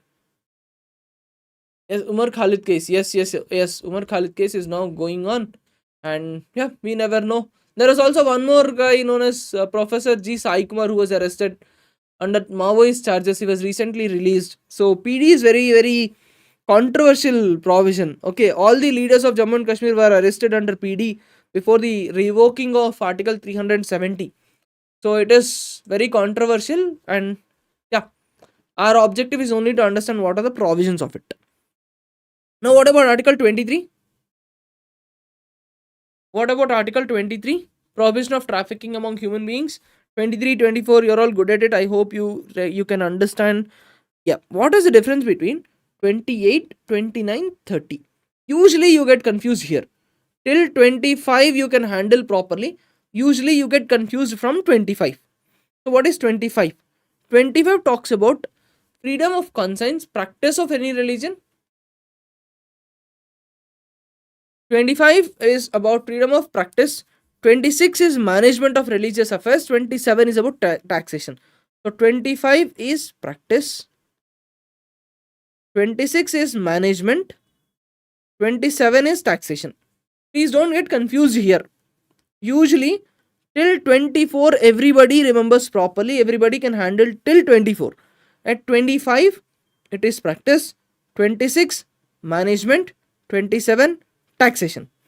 26 is for everyone to manage the affairs of any religion. 26 is not about any minorities, etc. 25 is also for any religion. 27 is also for any religion. Okay. Whereas 28 is about religious instructions in state funded educational institutions. So 28 is about educational institutions. 29 is about minorities.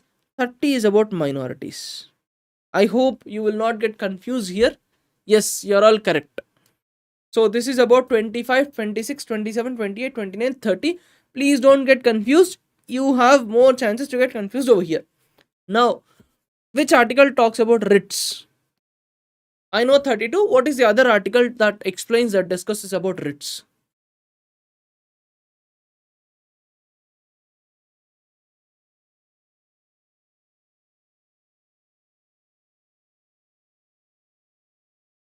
Two 26. Now let us discuss the differences between Supreme Court and High Court with respect to issual of writs. Okay, this is one area where you might be confused again. So let us discuss about this particular topic. One is Supreme Court and one is High Court.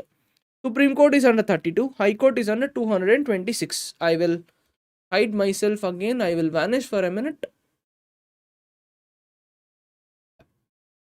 So 226 and 32. 32 is for Supreme Court and this is for High Court. Now, Supreme Court can issue writs for fundamental rights only, whereas High Court can issue rights for any purpose. It could be for fundamental right, it could be for legal right, it can be for statutory right. For any right, High Court can issue a writ. Next, with respect to Supreme Court, the writ jurisdiction is pan India, whereas for High Court, the writ jurisdiction is within the jurisdiction of the state or within the territory, within the High Court's jurisdiction, right? Next, Supreme Court, the writs are granted in the topic of fundamental rights itself, whereas for High Court, it is not mandatory activity. Okay. For example, there is a petition. There is a petition under Article number 32. Supreme Court must act on it, whereas High Court, it is optional. High Court may act on it, it may not act on it. So this is about the writ jurisdiction, the difference between Supreme Court and High Court. Now you have to tell me what are the writs and what are the meanings of the writs. Let us revise what are the writs and what are the meanings. First is list of the writs. Please give me the list of the writs. List of the writs, please. Habeas corpus. Very good.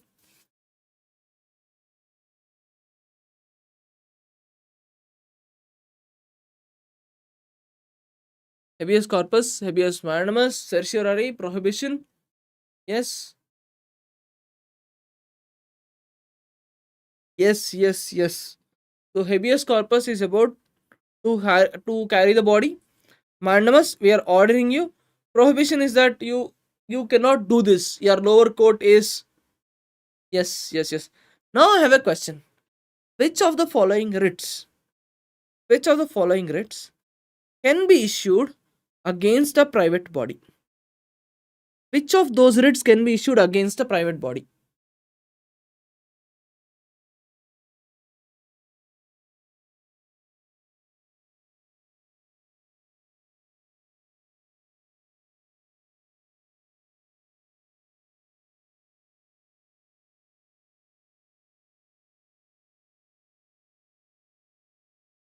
Yes, habeas corpus, mandamus. Which writ cannot be issued against a private body?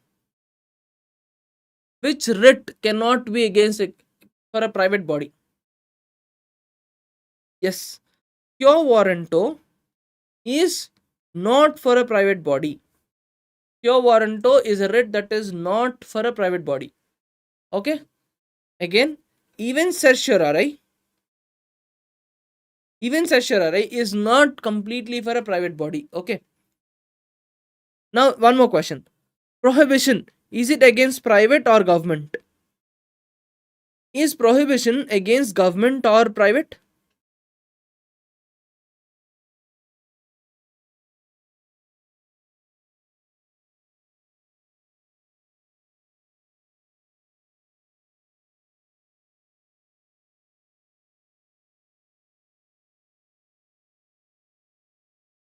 Yes, prohibition is for government only.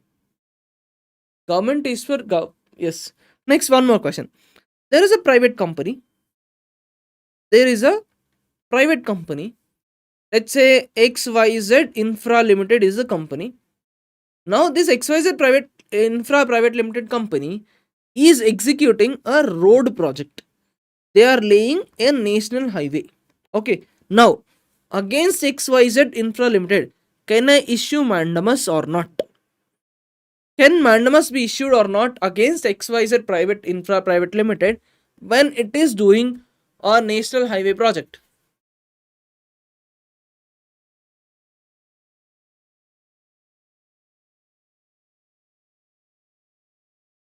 Yes, the answer is yes.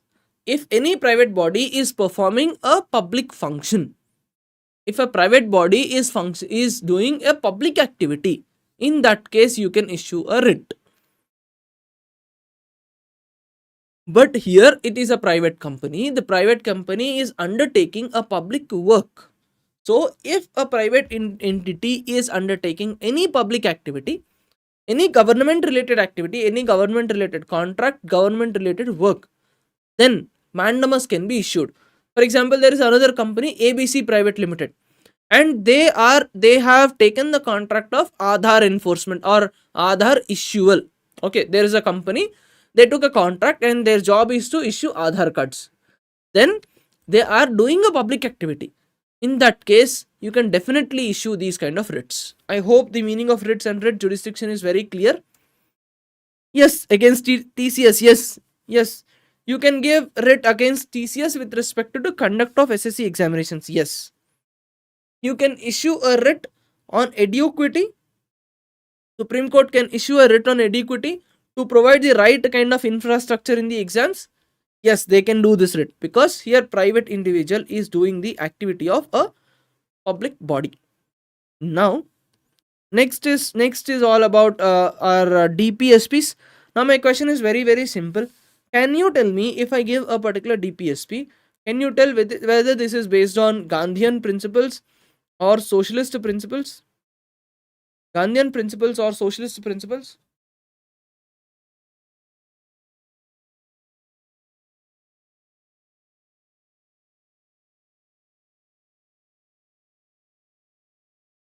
Yes, yeah. If you're good, then fine. Now, there is one case. There is one case in Supreme Court which clearly said that. See, basically, there are multiple cases in this topic. There is one case in the Supreme Court where Supreme Court says fundamental rights are more than DPSPs. Which case is it? Which case is it?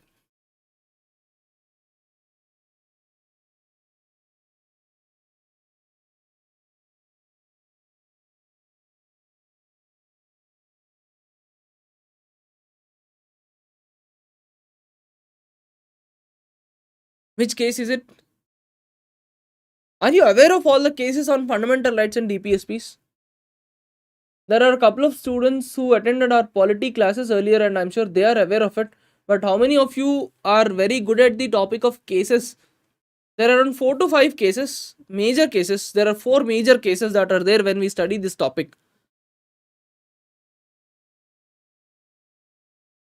No, Champakam Durai Rajan is not the clear answer. The actual answer is the Minerva Mills case. Okay, we'll do one thing. We will take next 2 minutes and we will discuss the cases. Okay, we will discuss the cases in the next 2 minutes and we will come back to these topics. Just give me a minute, I'll open a white sheet and we will discuss the cases.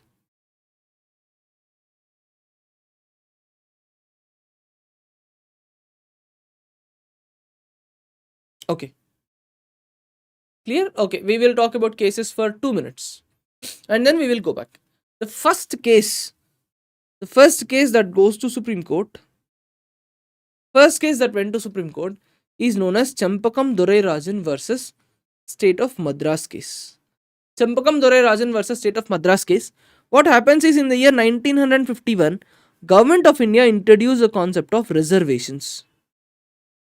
Government of Madras introduced the concept of reservations. So Champakam Durai Rajan says that the Madras government said in all the educational institutions we are bringing in minority based reservations or religion based reservations.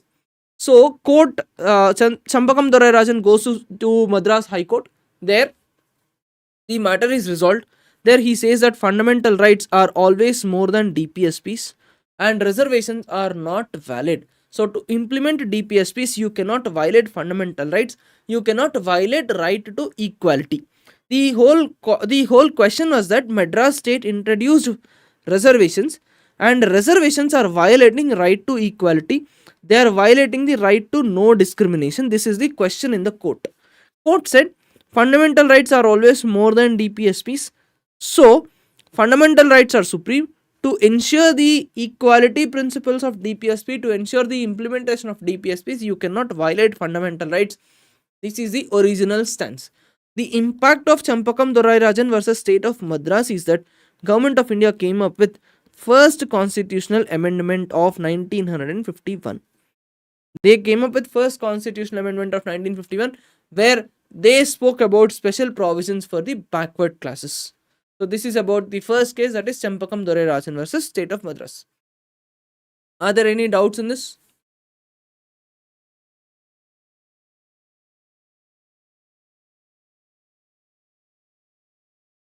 Now there is one schedule that was introduced as a part of first amendment. Please tell me what is it? First amendment introduced a specific schedule.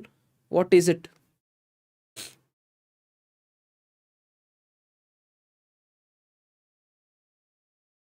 Ninth schedule. Yes. Yeah, we will come to Minerva Mills case. I'll give you clarity on Minerva case as well. Don't worry. Yeah, we will come there. So this is about the first amendment. Now the second case that we are talking here is about Golaknath versus State of Punjab. The story behind Golaknath versus State of Punjab is very, very simple. Punjab state comes with land reforms. Punjab state comes with land reforms, and as a part of land reforms, they try to take the land of Golaknath. So Golaknath goes to the court again, and court now decides about certain things. Supreme Court says that number one, fundamental rights are supreme. Fundamental rights are more than DPSPs. Second thing, Parliament cannot change fundamental rights. Parliament cannot amend fundamental rights. Parliament cannot modify fundamental rights. So this is about the Golaknath judgment. Okay, just give me a second.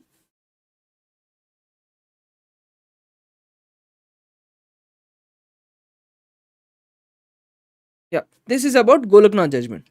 Now, the government reaction to the Golaknath judgment was very, very interesting. Golaknath case said that number one, fundamental rights are always greater than DPSPs. Number two, as a parliament, you can't modify fundamental rights. Government of India reacted. Government of India came up with 24th constitutional amendment. Government came up with a 24th constitutional amendment, and this is very interesting. The 24th constitutional amendment said that I am the parliament, I am supreme, I can modify anything. Parliament can modify any part of the constitution, so I can modify anything, I can modify the fundamental rights. Along with that, our parliament did this by modifying Article 13. If you remember Article 13 properly, Article 13 clearly says that. What Article 13 says is, see, the whole concept of judicial review is drawn from 13 and 32. Primarily from 13. 13 clearly says that any law that is violating fundamental rights, can be cancelled by court. So the whole bedrock of this entire problem starts at 13, because 13 says if there is a law, you can go to Supreme Court, and Supreme Court will check, is this okay for fundamental rights or not for fundamental rights. If the Supreme Court feels that this is violating fundamental rights, Supreme Court can say this law is wrong. The whole concept of judicial review comes here. Now, under 24th Amendment, Government of India said, I know that Article 13 says any law that violates fundamental rights is wrong, so I am changing the whole meaning of the law itself. What I am saying now is, if I am coming up with any constitutional amendment under 368, bhai sab, this is not even a law. This is not a law. Then how can you question and how can you say that a law is violating fundamental rights? So for my convenience, what happened is, in Golaknath case, Parliament said, or Supreme Court said, you cannot bring a law to modify fundamental rights in Parliament. So 24th Amendment said, whatever I am doing under 368, this is not even a law under 13. So now I am gonna amend all the fundamental rights and I am going to do whatever I want to do, and you cannot challenge this even in a court of law. So this is the Government of India's reaction under 24th Constitutional Amendment. Along with that, they brought in another amendment, that is 25th Constitutional Amendment. I am not looking at the comment section. Are there any important? No, there are no important comments. Yeah. Next thing is 25th Constitutional Amendment. Now, the problem of after the Golaknath case, there are two problems. Number one, Parliament cannot change fundamental rights. This is the first problem.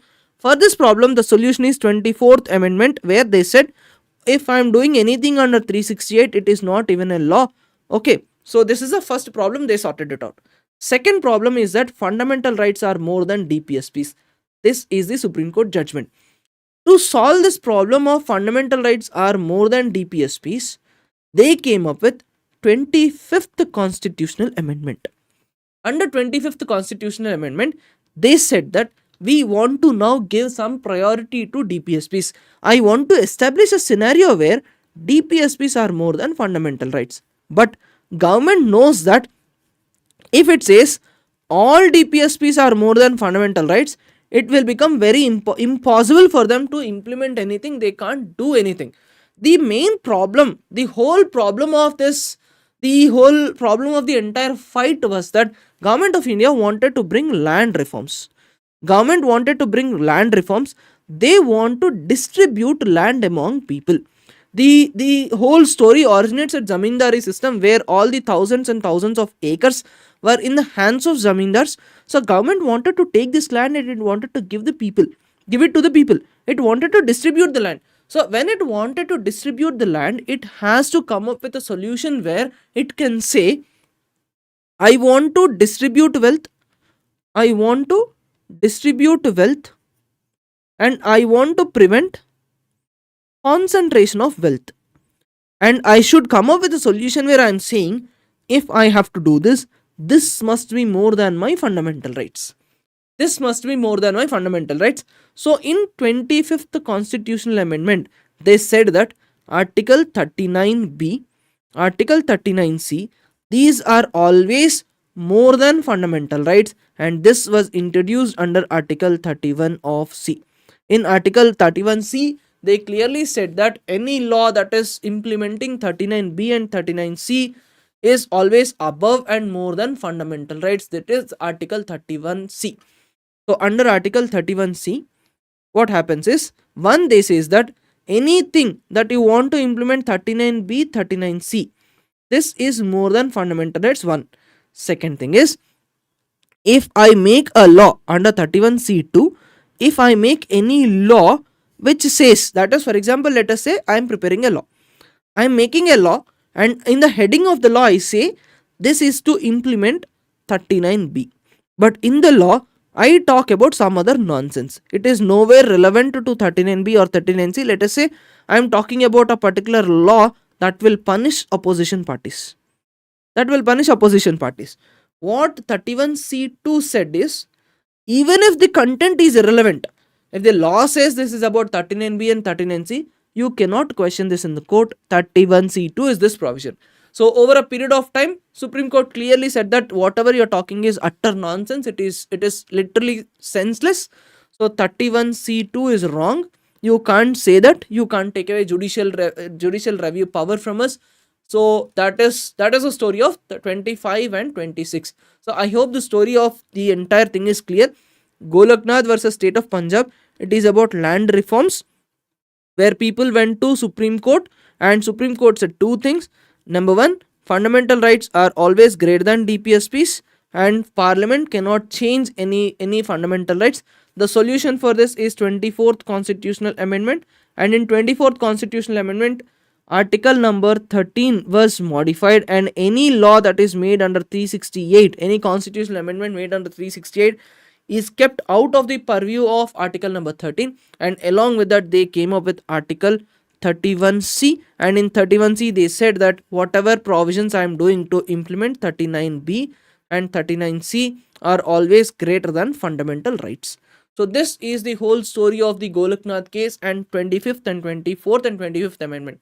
So after this led to a lot of conflict. Now equipped with 24th Amendment and 25th Amendment, Government of India and various state governments started implementing land reforms. They started taking land from various people. They started distributing land for everyone among people. Now there is one important personality called as Keshavananda Bharati. Keshavananda Bharati is a is not a political person. I'm very sorry. Keshavananda Bharati is a head of a mutt in Kerala. There is a mutt in Kerala, and he is the head of a particular mutt. So what Keshavananda Bharati says is, or a government comes up with a provision where they were taking away the land of this mutt. So Keshavananda Bharati was hurt, and Keshavananda Bharati goes to the court, and there comes a case known as Keshavananda Bharati case. This is a landmark case in the entire constitutional history of India. The question before the court is that, is 24th Amendment and 25th Amendment correct? Or is the earlier judgment, that is Golaknath judgment, correct? What is correct? What is the government's way ahead? Can you do this? What can you do? So this is the entire case, and Keshavananda Bharati case is a watershed moment, and in Keshavananda Bharati's case, court came up with a balanced procedure. One side it said that Parliament can change, Parliament can amend laws. They agreed with it that Parliament can amend fundamental rights. Yes, they agreed with it. And they also upheld the other provisions with respect to the modification. Just a second. Yeah. They also upheld the other provisions of giving effect to DPSP, certain DPSPs over fundamental rights. But at the same time, in Keshavananda Bharati case, they came up with a doctrine called as basic structure doctrine, where they said, look, whatever you want to do, you can do. But there should be something called as harmony. And you cannot do everything. You cannot modify certain basic structures of the constitution. So you can't modify that. That is given under Keshavananda Bharati case. So this is about the evolution of basic structure doctrine. And after this case, we have the other case which is known as Minerva Mills case. The one more historic case is Minerva Mills case. In Minerva Mills case, or before Minerva Mills case, what happened is that Government of India now came up with 42nd Constitutional Amendment. So the storyline is Golaknath case, 24th Amendment, 25th Amendment, Keshavananda Bharati case. Now government came up with 42nd Constitutional Amendment. Under 42nd Constitutional Amendment,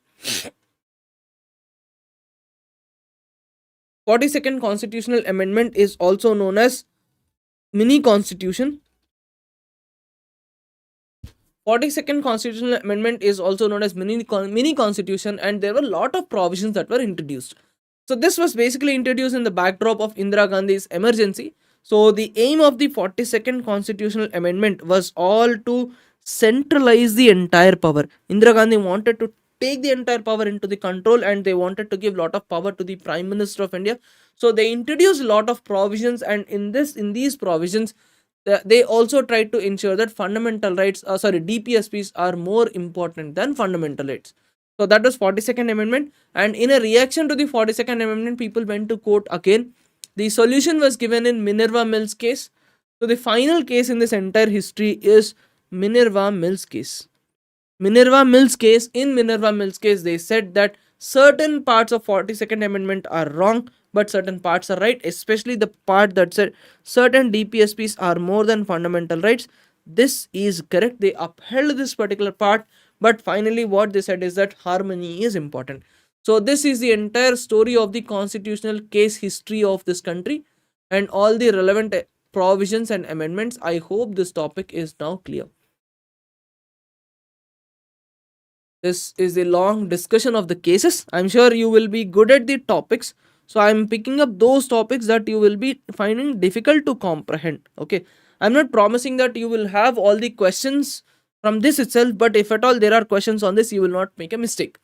But make sure you revise 36 to 51, match the following questions.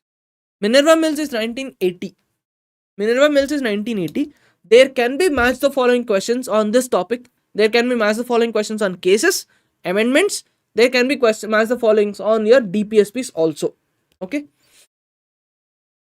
So there can be questions. Please prepare. See, when you are preparing the topic of DPSPs, I'll write it down very clearly here. If at all you are preparing the topic of DPSPs, there could be number 1, match the following questions on article numbers. There could be match the following questions on cases. In cases, number 1, Champakam Dorai Rajan versus State of Madras. Number 2, Golaknath.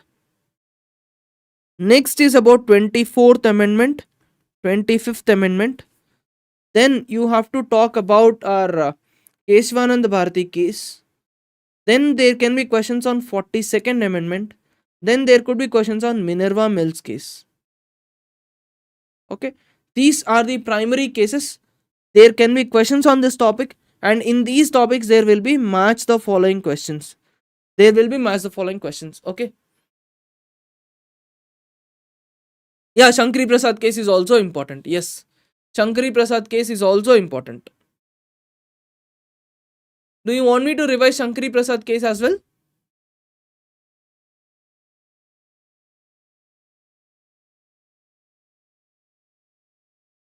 Or you're good at Shankari Prasad case of 1951?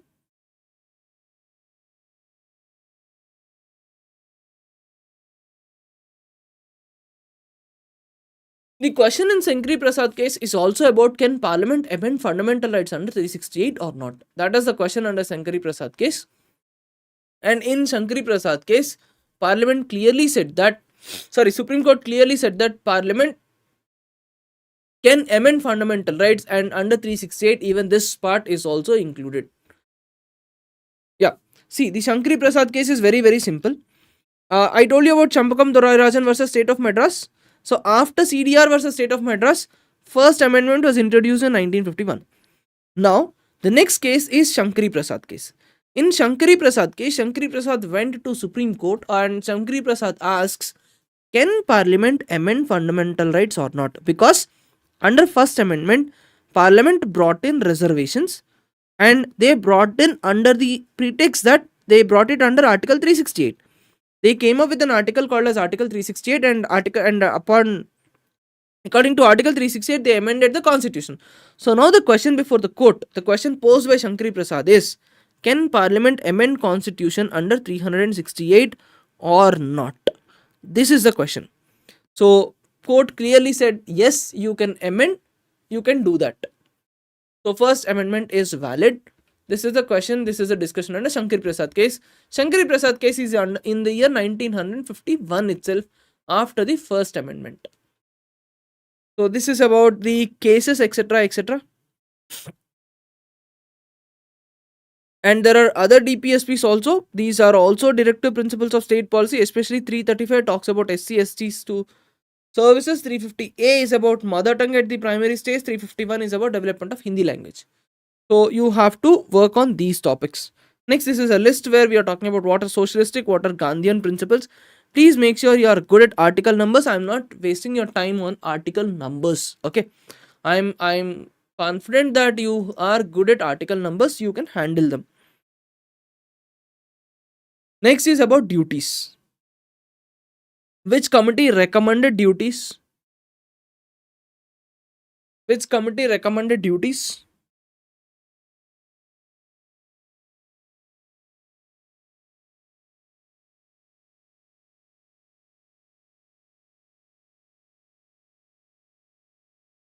Swaran Singh Committee. Now there is one more committee known as Verma Committee on Fundamental Rights. Can you tell me what Verma Committee is all about?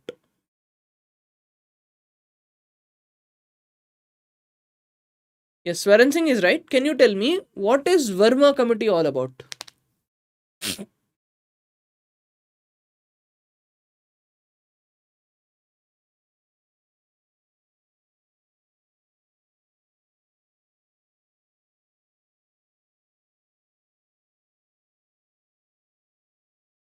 Yes, Verma Committee is all about verifying whether there are any penalties or not.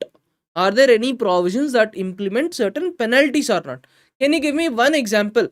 One example of an act that imposes penalties if you are not following fundamental duties. Can you give me an example for any one act where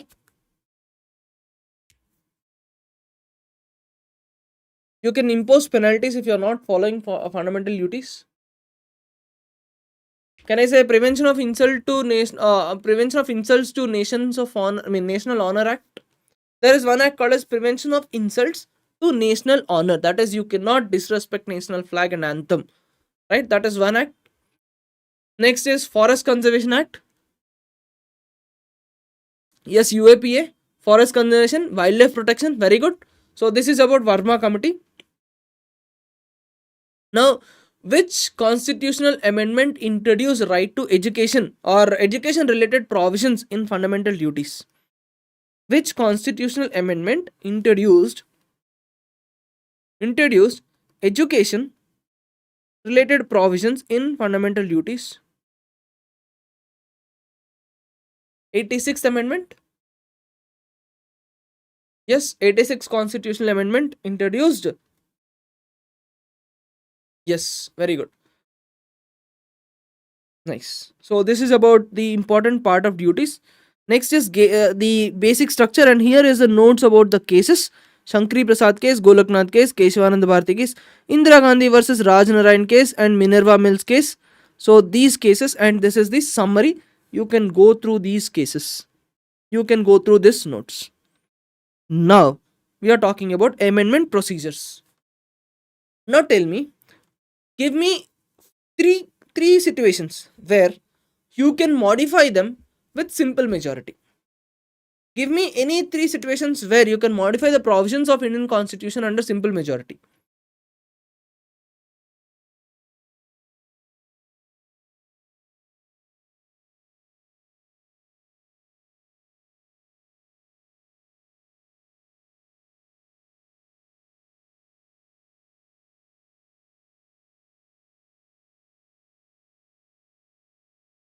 First is Article 3(4).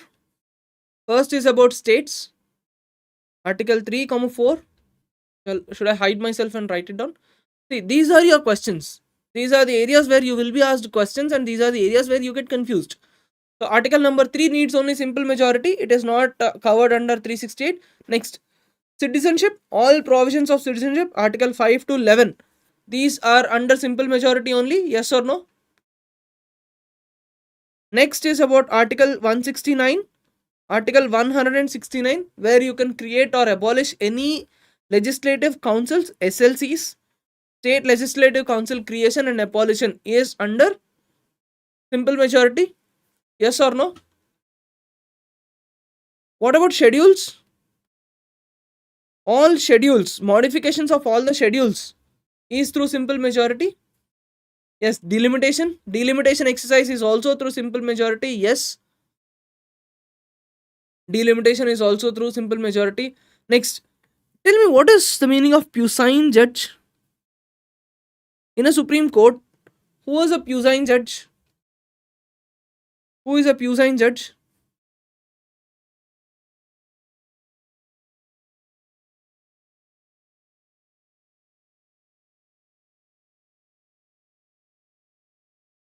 Judges other than the Chief Justice are called as puisne judges, and you can modify the number of puisne judges using simple majority. Yes or no? So let me list it out once. Let us revise just one more time about simple majority. I'm expecting questions on this. Number 1, Article 3. That is about state reorganization. This is under simple majority. SM, simple majority. Article number 3. Second is Article 4. Reorganization of states is also under simple majority. Next is Article number 5 to 11. Article 5 to 11. Citizenship is under simple majority. Yes. Next is about, see, Article 4 is about representation of seats or allocation of seats in Rajya Sabha. This is simple majority. Next is Article number 169. 169 is about creation and abolition of state legislative councils. This is also by simple majority. Next, Article number 100, quorum in the parliament. This is also by simple majority. They can ask you questions on this. Next, any schedules, modification with respect to any schedules is also under simple majority. This is also under simple majority. Next, with respect to union territories, you can administer union territories under Article number 239 to 241. These are modified using simple majority only. Next, anything with respect to delimitation is under simple majority. Next, along with that, under 124, the number of puisne judges is under simple majority. Along with that, under 343 and 344, use of English language in parliament is under simple majority. 345, 347, usage of official language. There is one question on official languages. I think this is the question. I don't remember exactly. But there is one question on official languages in Steno paper. Official languages under 345 and 347, you can modify them using simple majority. Right, so this is the list. I hope this list is clear for you and you remember the list very clearly. So this is about simple majority. There are certain things that are given here. The other list we just prepared about the other part of the notes we just prepared now. Right, so these are about simple majority. Now the next thing that we are going to talk here, the next part that we are talking here is about our special majorities and effective majorities. Now what is special majority? Please tell me, what is special majority?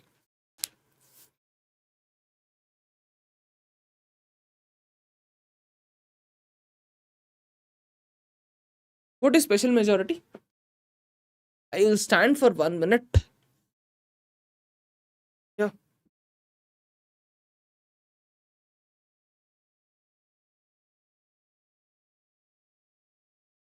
Please tell me, what is special majority?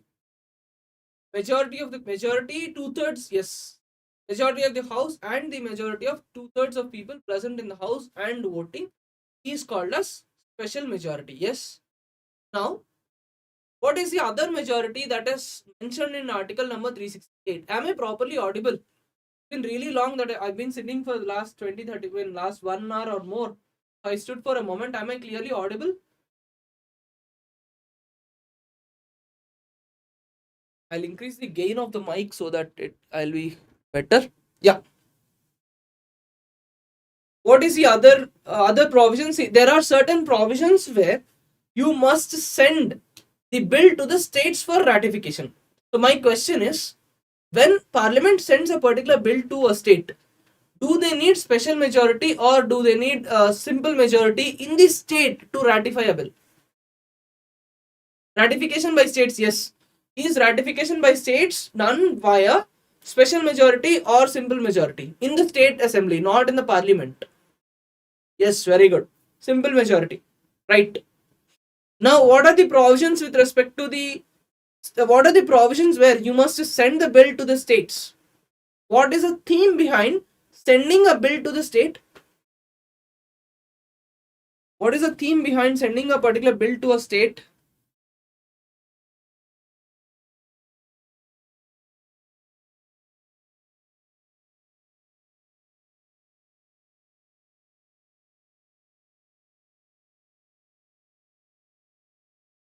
The theme is that if any bill is violating the federal provision, yes, you're right, Akash. If the bill is violating the federal provisions, then you will send the bill to the state. Come up with the list. Please tell me the list where you are doing this.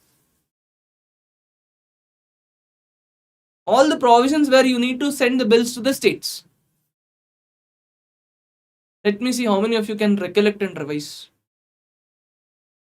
Seventh schedule, stateless, concurrentless. Yes, you are right. Seventh schedule. Is there anything related to president? Is there anything that is related to president? Can you recollect that? There is something that is related to the president. If you want to modify that, you need to send the bill to the states for the permission of the states.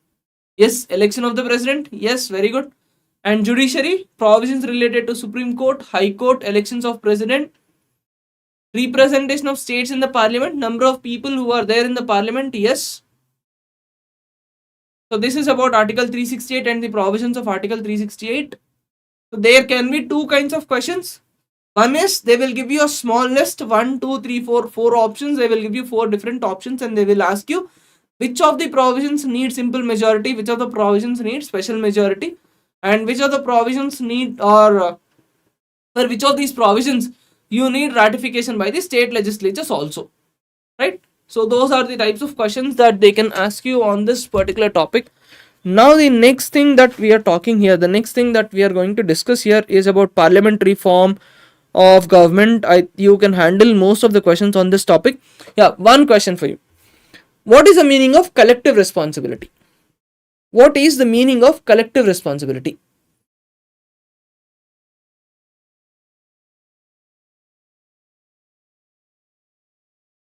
What is the meaning of collective responsibility?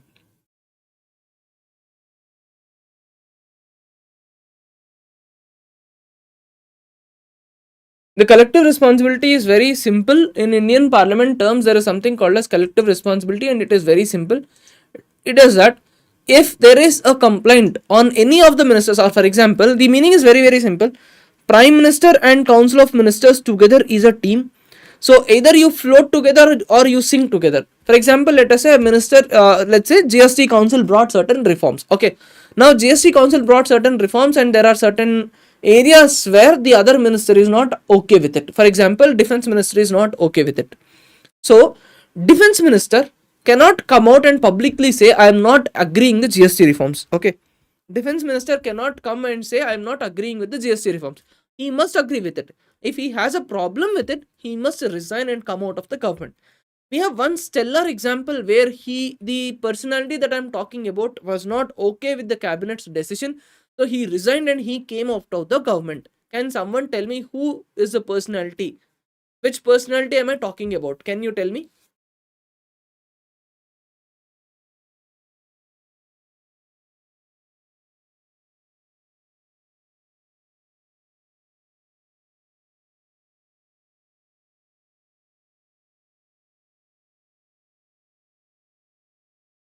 Can you tell me which personality am I talking about?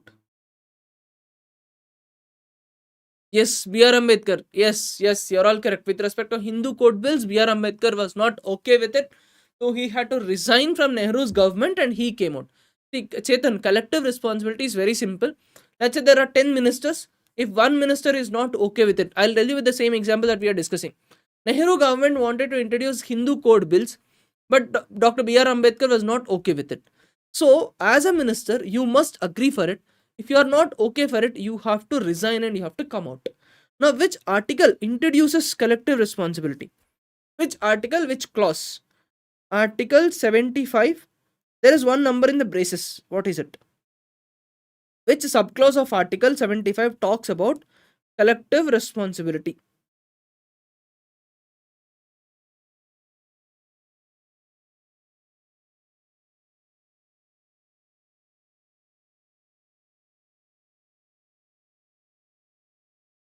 75.3, right. Article 75.3, clause 3 talks about collective responsibility. The same collective responsibility is also applicable in no confidence motions also. Same collective responsibility is applicable even for no confidence motion also.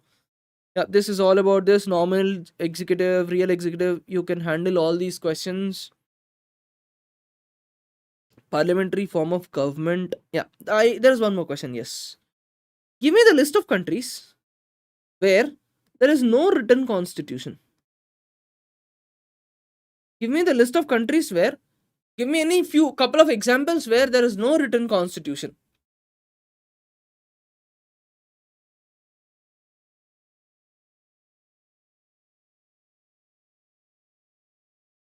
Countries with an USA has written constitution, sir.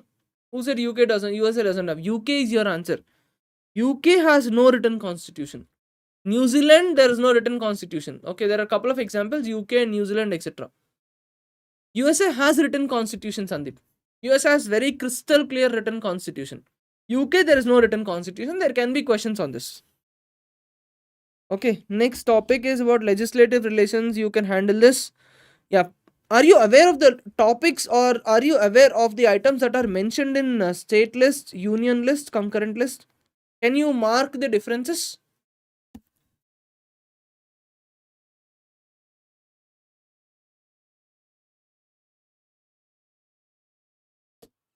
No, this list that is there, that I marked here on the screen, this list is very important. This list is very important. 42nd constitutional amendment brought certain matters from concurrent list to union list. Education, forests, weights and measures, protection. I think it is here. यहाँ गलत लिखा हुआ है. This is from state list to concurrent list. GS batch starts from 15th of September. GS batch starts from 15th of September and it is completely recorded. The revision sessions we will do on YouTube. That is one thing that I wanted to announce as a part of giveaway. That is, all the revision sessions hereafter will be done on YouTube. Even for our course students also. The course material will be taught in the class. Recorded will be provided. Yes. Recorded classes material will be provided as a part of the course. But we will do some revision sessions for the entire syllabus on YouTube. Hindi? Where? What Hindi here? I'm good at Hindi. I know who told that I don't know Hindi. I am damn good at Hindi. I'm not using it, that's it. To be very honest, I mean 70% of my day I speak Hindi.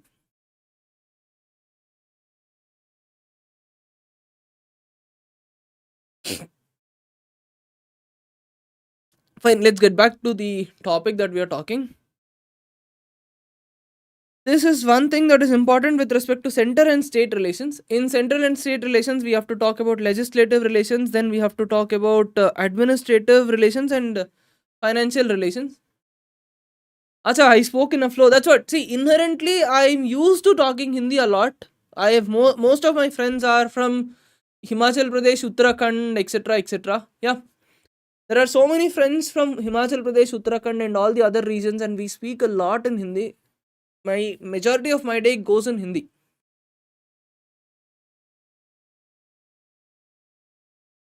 So, if there is a flow, it happens. Thank you so much. So, center state relations is one thing that is important. Let's get back to the topic for a moment. Yeah. Those are very beautiful states here. Himachal Pradesh, Uttarakhand. I was in Uttarakhand. In my initial days, I was in Uttarakhand. The place is very beautiful. I love the state. Both Uttarakhand and Himachal Pradesh. They're very beautiful states. Unfortunately, in the discussion of divide between north and south, people fail to appreciate the beauty of the hill regions. That is one ironical reality. But the point is, there are beautiful places across this country, in the length and breadth of this country. Yeah, it is diverted. I know. I'll come back.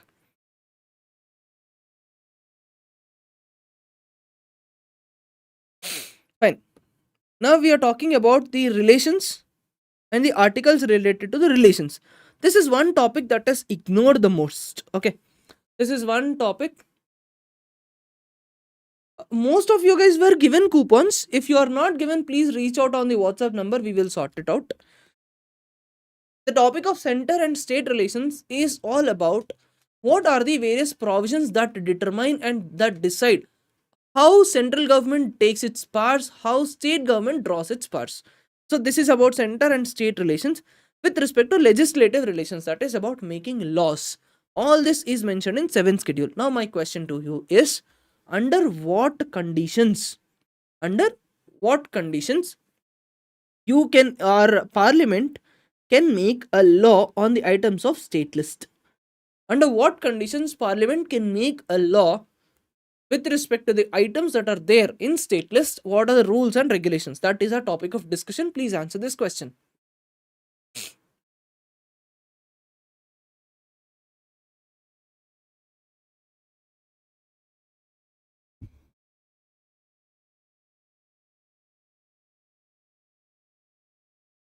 Yes, Rajya Sabha can make, but what are the provisions? What are the rules and regulations? What are the rules and regulations? Under what conditions?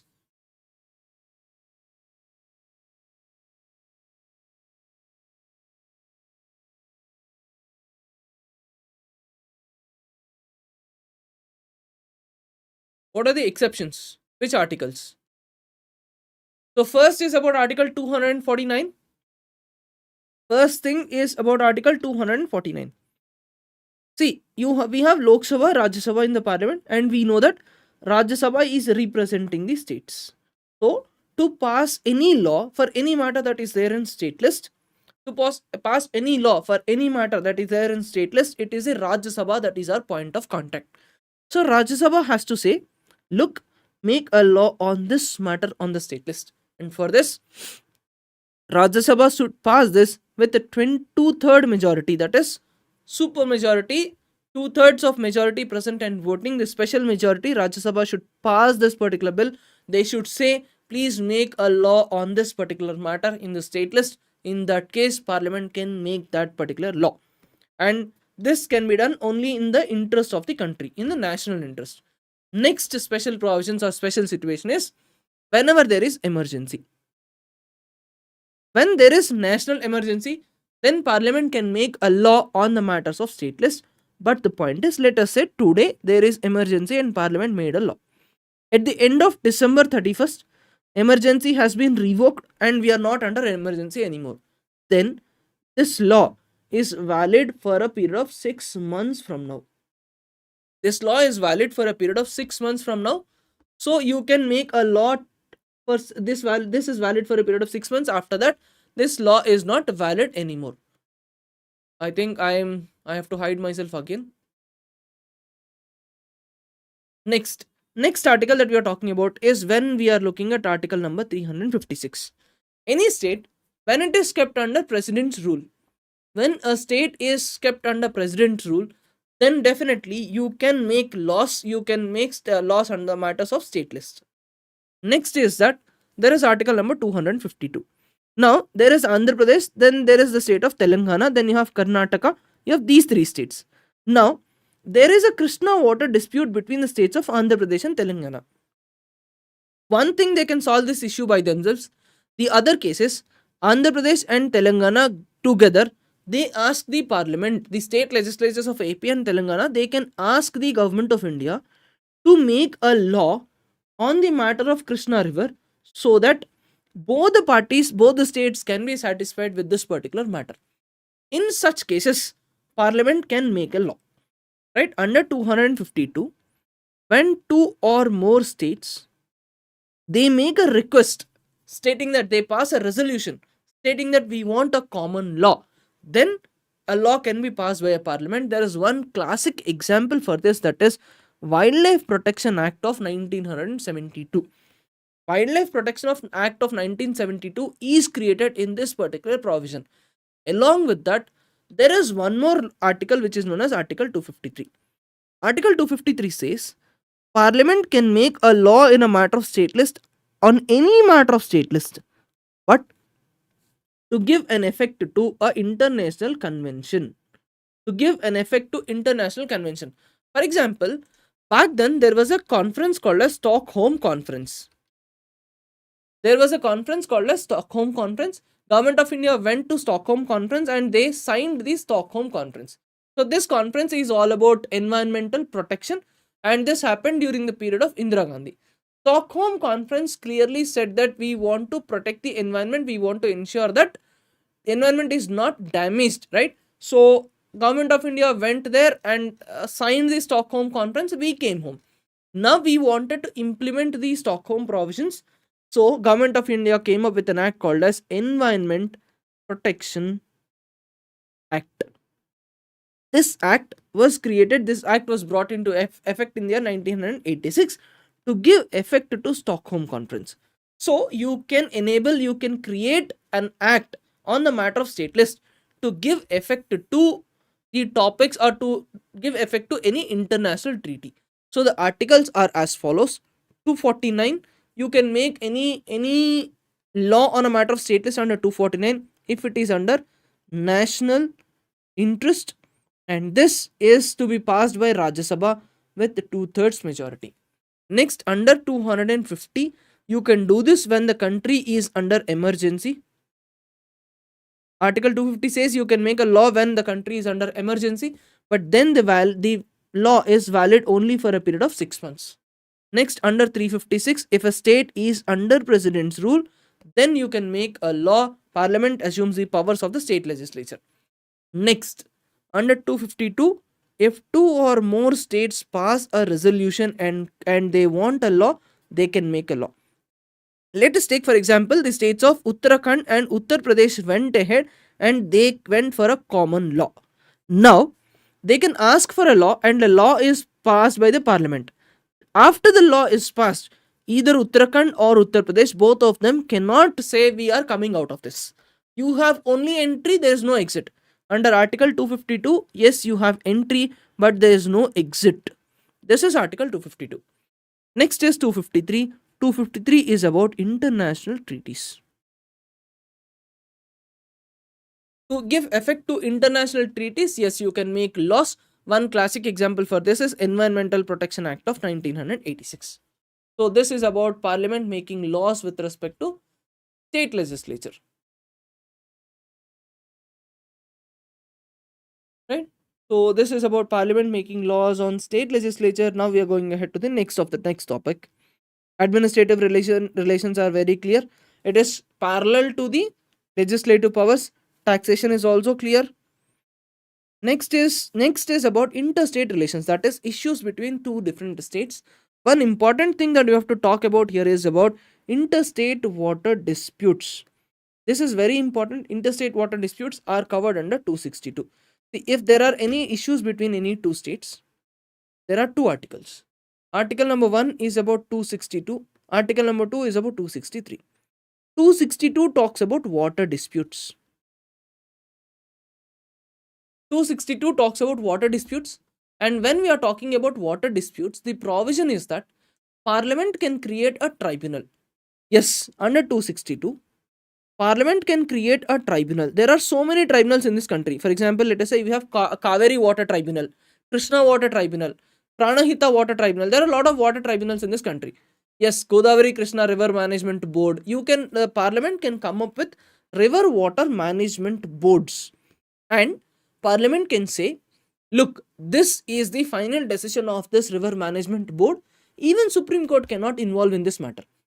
So that is a special thing with respect to the interstate water disputes in this country. If there is an interstate water dispute and the river water board or interstate water dispute board that is established under Article 262, if they give any award, that award is full and final. Even Supreme Court cannot involve in this particular matter. So this is about Article 262. Next is about 263.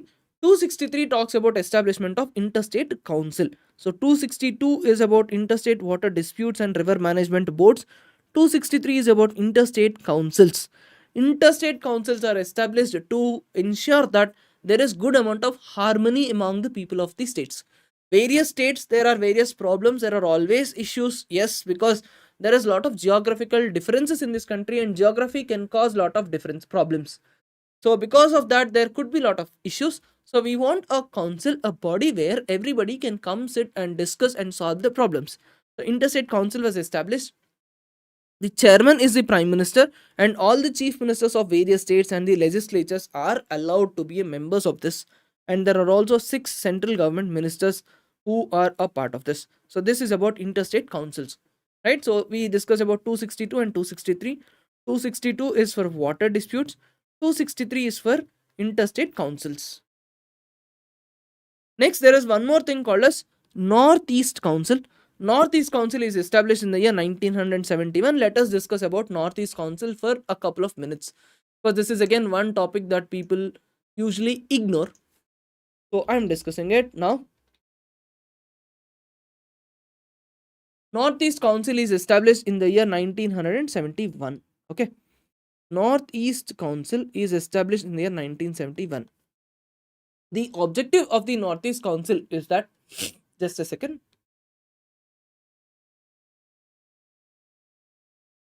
Yeah. Let's come back. Northeast Council is established through the Northeast Council's Act of 1971. So this is a statutory body. This is the first thing. Any body that is established by any act, you call it a statutory body. Northeast Council is a statutory body. That's the first thing that we have to talk. Next, the objective of the Northeast Council is that the entire region of the Northeast has to grow together. The entire region has to grow together. That is the objective of the Northeast Council. There are a lot of multiple tribes and there are a lot of issues within the region of Northeast. There are a lot of differences. So the council aims to resolve the differences internally. The council aims to see that the entire region progresses together. So that is the aim of the council. Now the composition. Composition, please remember this, for Northeast Council, this is headed by the Home Minister of India.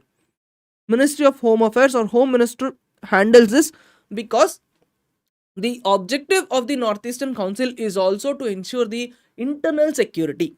Internal security of any country is directly linked to the development. If the region sees social and economic development, the problems of internal security will come down. So this is under Ministry of Home Affairs and this is headed by the Home Minister of India. Along with that, you also have, headed by the Home Minister, you have governors and chief ministers. Earlier, in all the bodies, in all the federal bodies that we are discussing, you don't have governors.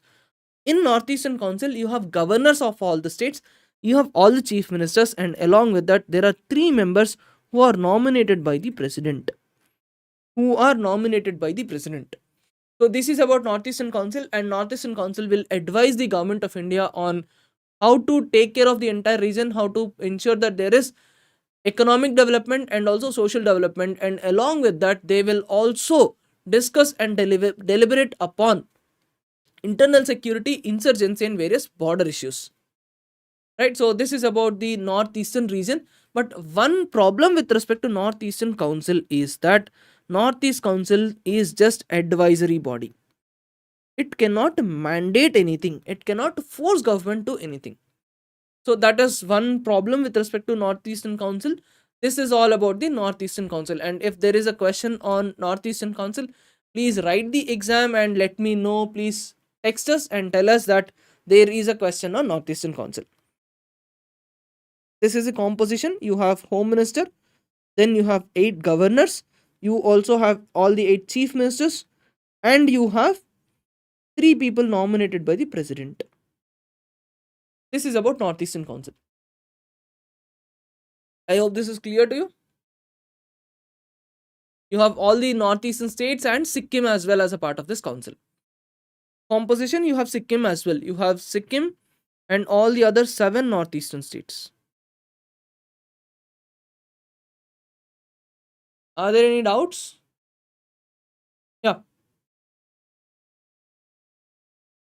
So basically, this is where your Brahmaputra takes a bend and enters into this country. And from there it goes and it just joins Bangladesh. I hope you know this. Right. Let's come back to what we were discussing. Let's not divert. Now, emergency. Constitution of India provides for the provisions of emergency. Constitution of India provides for the provisions of emergency, and emergency is mentioned in 3 different articles. Number 1 is 352, second is 356, third is 360. 356 is for states and we call this as president rule. 352 we call this as national emergency, and 360 we call this as financial emergency. This itself can be a simple match the following question. This can be a match the following question. They can ask you questions on this. See, if you have not studied GS from anywhere, ideally this is not the time to study GS, dear. I'll be brutally honest. Okay, I will not lie anything. If you have not studied GS till now, then this is very dangerous time to touch the subject, because the subject is very vast. There are so many subtopics and sub-subjects inside.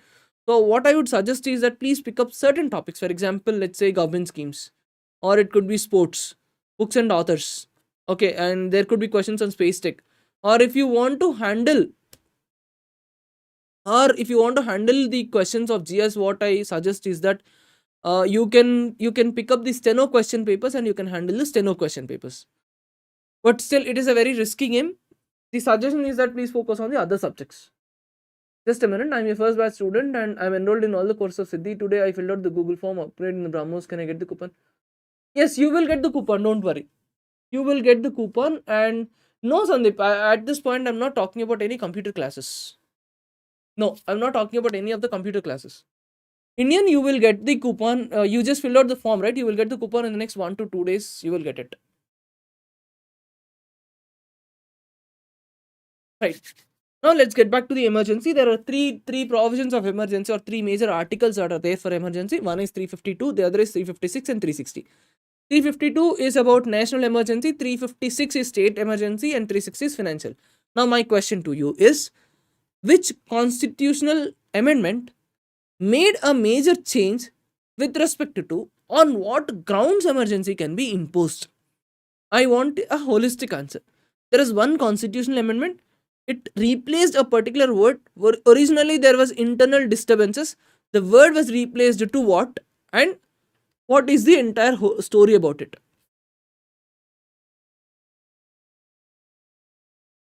Yes, Armed Rebellion, 44th Amendment. Very good. Nice, nice, nice. Next thing. Let's say emergency is imposed today. Let us say emergency is imposed today. To what extent can this be extended at one tenure? That is, for example, today emergency is imposed. Within how many days, or what is the period before which this must be approved by the parliament?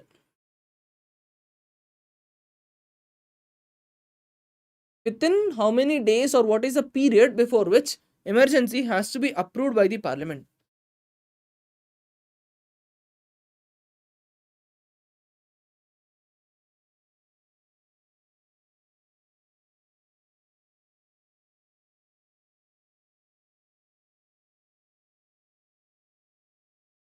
Under 352, we have to look at approval, extension, and revocation. No, 30 days or 1 month. 30 days or 1 month, it must be approved by special majority. Yes, you are right, Sri Ganesh. Yes, 1 month, it must be approved by special majority. First thing, it's over. Today, you have introduced the emergency, and within 1 month, Parliament said okay, and they have to say this with special majority. Now, my question is, what is the maximum period of extension? What is the maximum period of extension? Who can do this extension? What are the rules with respect to extension? What are the rules with respect to extension? This is our discussion.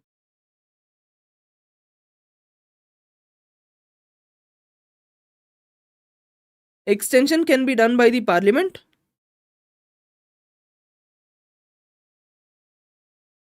Extension can be done by the parliament specifically, and you can extend for a period of 1 year at a time. Yeah, you can keep on extending.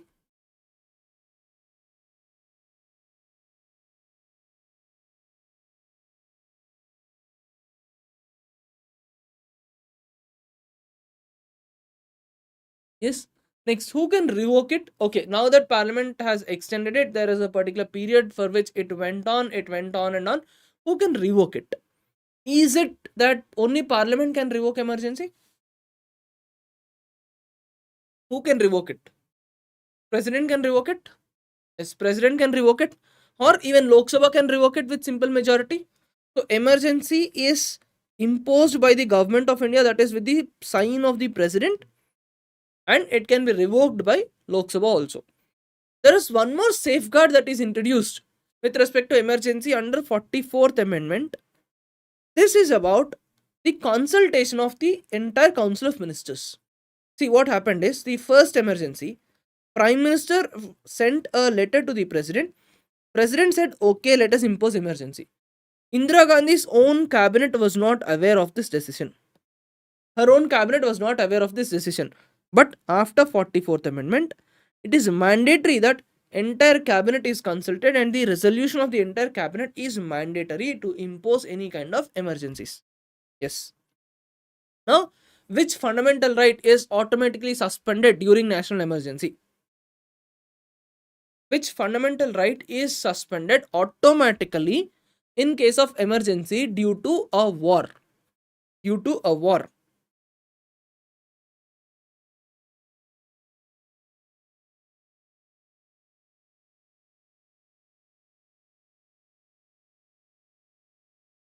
See, fundamental rights versus emergency. One is with respect to Article 19. Article 19 can be automatically suspended if there is a war.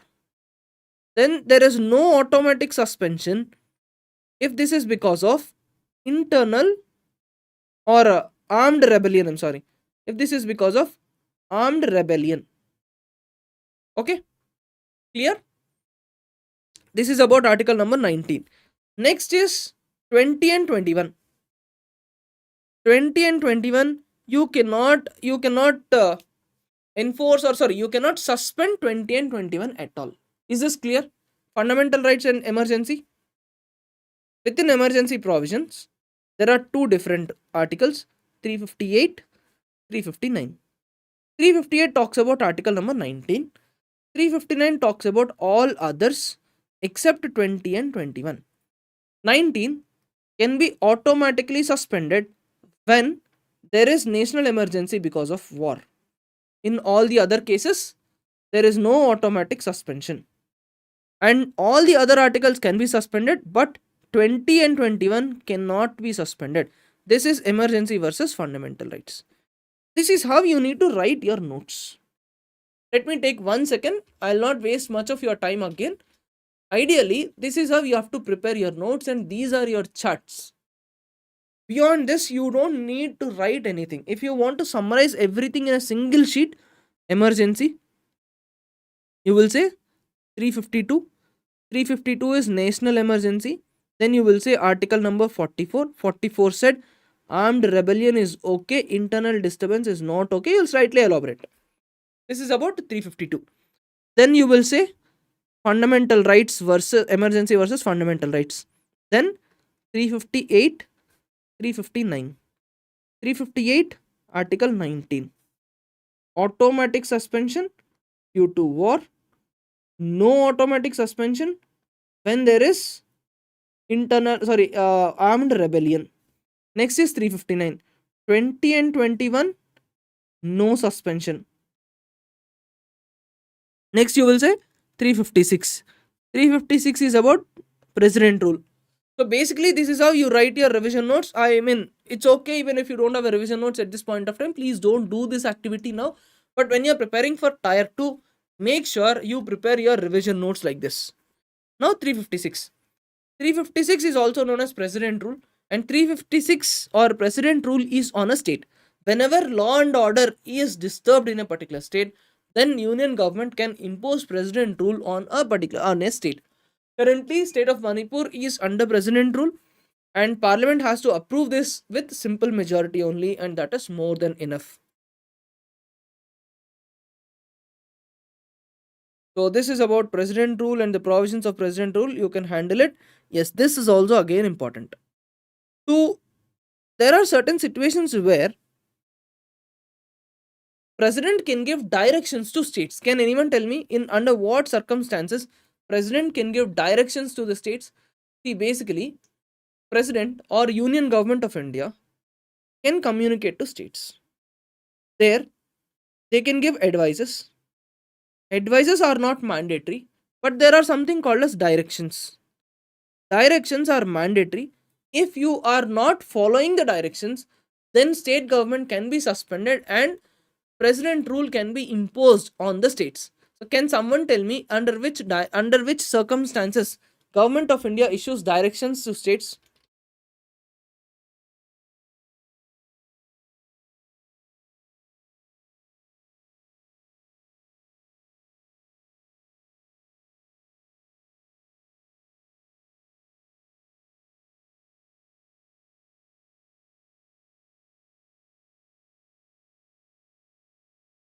What are the articles and what are the mandatory activities? Because the failure, if the directions are not followed, then they can impose state emergency.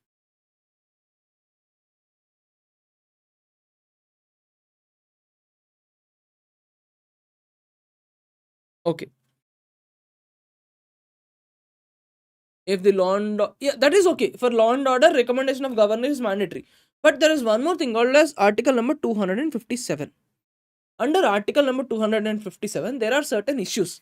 For example, Let us take this. I'm currently in Hyderabad. This is Defense Colony, and in Defense Colony, Government of India or Ministry of Defense wanted a parcel of land. We wanted an extra parcel of land where Government of India wants to establish a communication tower. They wanted to establish a communication tower. Now, government can send a direction to the state government. Union government can say, union government can pass a direction, and state government must give this land. So basically, when whenever, number one, it is about railways, it is about railway protection. Second thing, it is about any communication project for national importance, or if it is about any military infrastructure. In these cases, Government of India can give direction and say you must do this. If there is any such direction, then state governments must follow. If they don't follow, then even in those cases, under Article 365, emergency can be imposed. Similarly, there is one more article, Article 339. Even under Article 339, this is for SCs and STs. This is especially for STs only. Government of India can say, look, in your state, there are these many tribals, and for these people welfare, you must do this. This is also a mandatory guideline, and if states don't do this, if there are any such guidelines and if states don't comply, then even then president rule can be imposed on a particular state. So the discussion that we are doing is, one is 257. Under 257, it can be for communication, it can be for military infrastructure, or it can be for protection of railways, or there is something called as 339(2). This is for welfare of STs, scheduled tribes. So for these people, Government of India can give a mandatory guidelines, they can give mandatory rules and regulations, and if there are any such guidelines, then state governments must comply, state governments must agree. If they don't agree, state emergency can be imposed. So this is about the mandatory provisions. See, in the previous course, we did not complete, Ramesh. The point is that we did not complete the previous course. The reason was that there was a lot of pattern change. So once pattern change was noticed, I started teaching completely on YouTube. So even if there is a previous course, there is no use of it. And yeah, that is the problem. This is about various aspects of state emergency, etc., etc. Now we will get back to what we were discussing, and we will continue with the other provisions. Now we have president, vice president, governor. I am sure you are very good at president, vice president, governor, and all the topics of it. Yeah. President, vice president, etc. are elected under a specific mechanism. There is a specific word for it. Can you tell me the word? Can you tell me the word that is there? It is something to first pass the post system only. No, not the electoral college. You have to check out. Yes, electoral college is very important. You should revise the electoral college. We will talk about it. Yes, it is called as proportional representation using single transferable vote. Okay. Proportional representation using single transferable vote. Yes.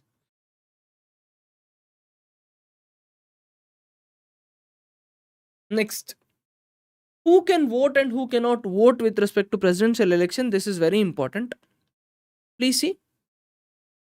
No nominated MP can vote in a presidential election. This is important. They can ask you questions on this. Nominated MPs cannot vote in a presidential election. This is important. Whereas if you are impeaching a president, then nominated MPs can participate in the voting process.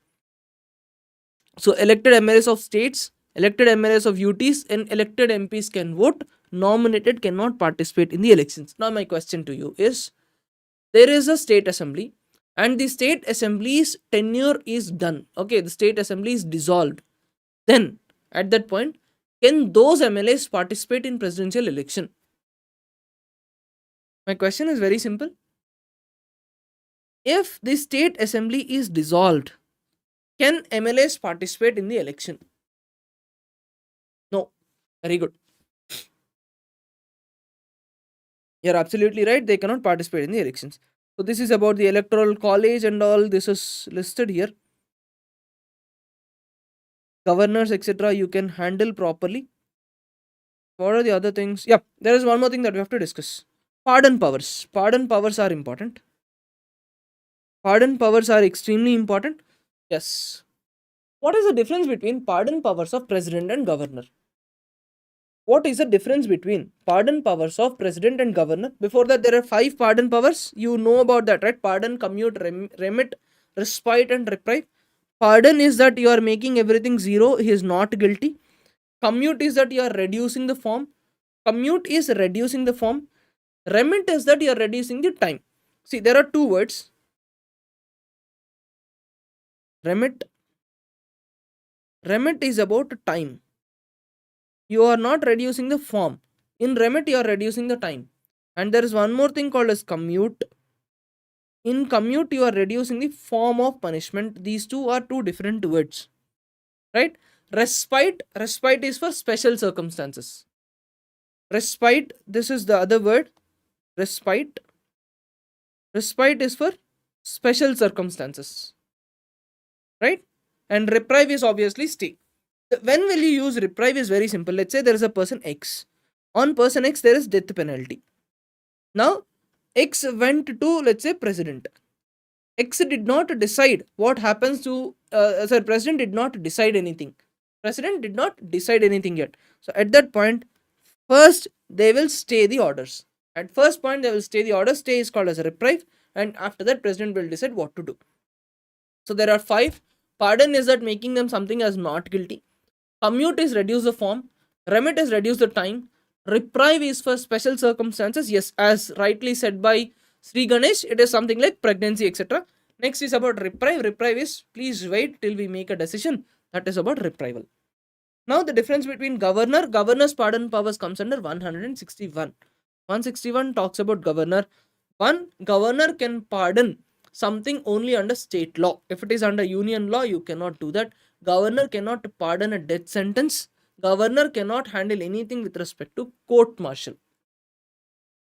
Now I have one question for you. I hope you can answer this question. See, everybody knows that there are armed forces tribunals, right? There are court martials and armed forces tribunals. So my question is, if there is an award that is given by armed forces tribunal, somebody wants to appeal on this. Should you go to a high court or should you go to a Supreme Court? Appeal against an armed forces tribunal. Should you go to a high court or a Supreme Court?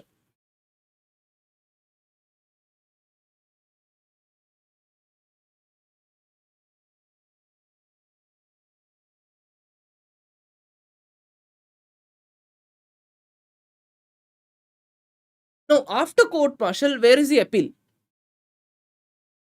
The appeal lies in high court. Please don't get confused. If at all there's a statement like that, appeals on court martials are in high court, not Supreme Court. Next, these are about various provisions of the powers of the governor, council of ministers, cabinet. Cabinet committees are important. Okay, in cabinet committees, in whatever committee there is the presence of prime minister. Prime minister is a default chairman, and prime minister is the chairman of appointments committee of cabinet. For appointments committee and political affairs committee, we have chairman, and that is prime minister as the chairman. Cabinet committees, parliament. In parliament, please make sure you go to the regular words. Composition, we all know about the composition. Yes, there is one thing that I want to ask you. When you are looking at nomination, you can nominate people to Rajya Sabha. You can nominate 12 people to Rajya Sabha. You can also nominate people to legislative councils. Now my question to you is, what are the categories of people you can nominate to Rajya Sabha? What are the categories of people you can nominate to legislative councils? First, let us talk about Rajya Sabha. What categories of people can be nominated to Rajya Sabha?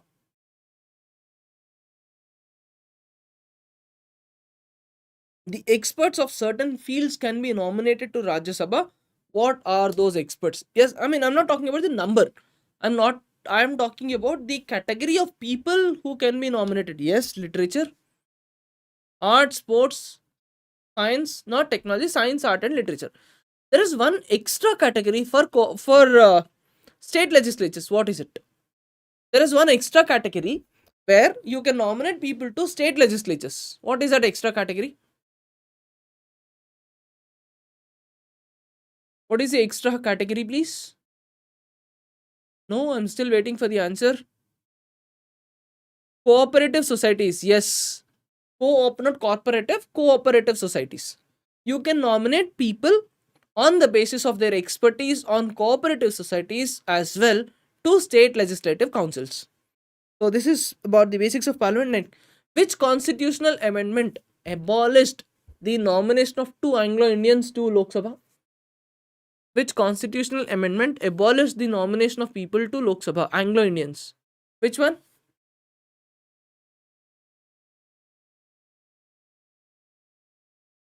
104th constitutional amendment. Very good. Nice. Next, this is all about deputy chairman. I hope you are very good at joint sessions. I'm not going into joint sessions. You are, yeah, in joint sessions, we will come up with one question. We will revise one small topic. So, what bills joint session cannot be held? There are certain bills where joint session is not possible. What are those bills?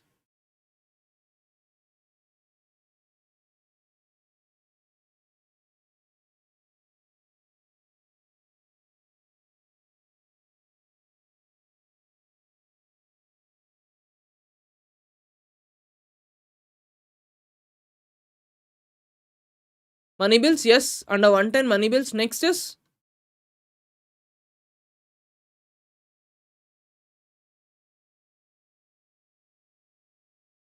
so in joint session, there are three categories of bills where joint session is not permitted. Number one, money bill. Number two, 368, that is constitutional amendment bill. Third bill is, let us take there is a state. State reserved a bill to president's signature. Even in those cases, joint session is not allowed. Even in those cases, if a bill is passed by a state legislature and it is reserved for president's sitting, even in those cases, you cannot come up with a joint session.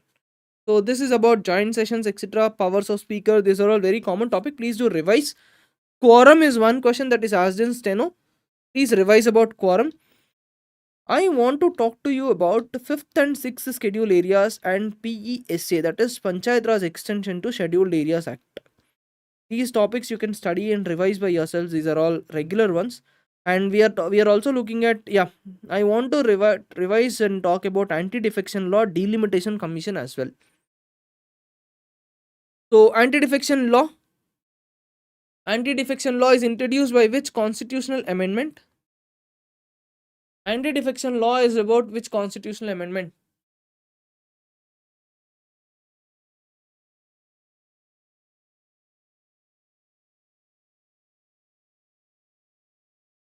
Yes, 52nd constitutional amendment. Where is 5th and 6th schedules here? I have to talk about 5th and 6th schedules. Three bodies, provisions, law commission, schedules.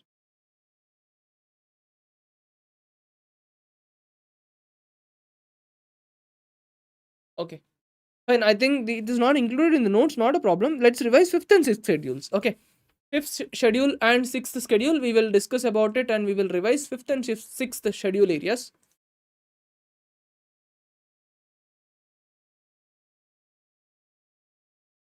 We are revising the topic of 5th and 6th schedule. 5th and 6th schedules are very important because this is all about the administration of tribal areas. 6th schedule is clearly for the tribal areas of Northeast, for certain tribal regions of Northeast, whereas 5th schedule is for the entire India out of Northeastern region. The reason why we need schedules is that we need schedules because there are certain sections of our people who have unique customs and it is our responsibility to protect the customs of those people.